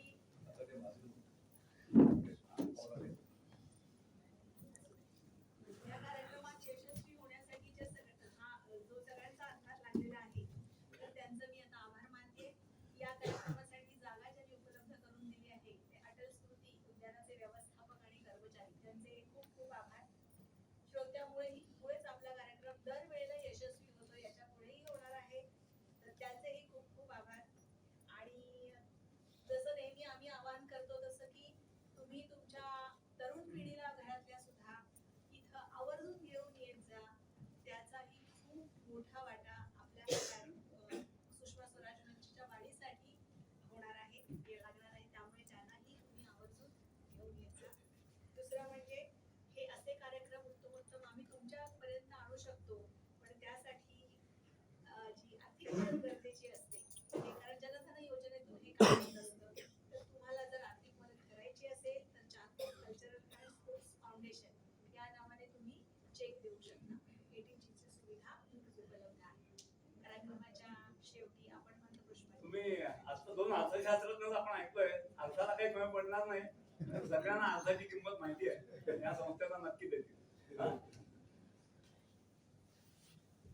हरि ओम. यज्ञेन यज्ञमयंत देवास्तान धर्माणि प्रथमान्य असन्न केनाकं महिमानस्य पूर्वे साध्या सन्ति देवाः. ओम राजाधिराजाय प्रसय्यसायिने नमो वयं वै श्रवणाय कुर्महे समेतामान कामकामाय मह्यं राजेश्वरो वै श्रवणो ददातु. उभयराज वै श्रवणाय महाराजाय नमः. ओम स्वस्ति साम्राज्यं भोज्यं स्वराज्यं वैराज्यं परमेशं राज्यं समन्वया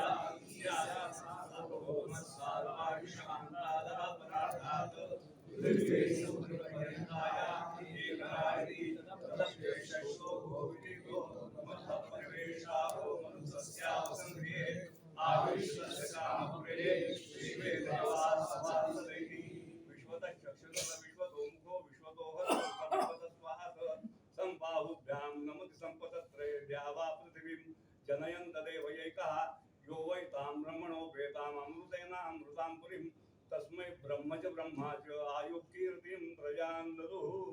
भारत माता की जय.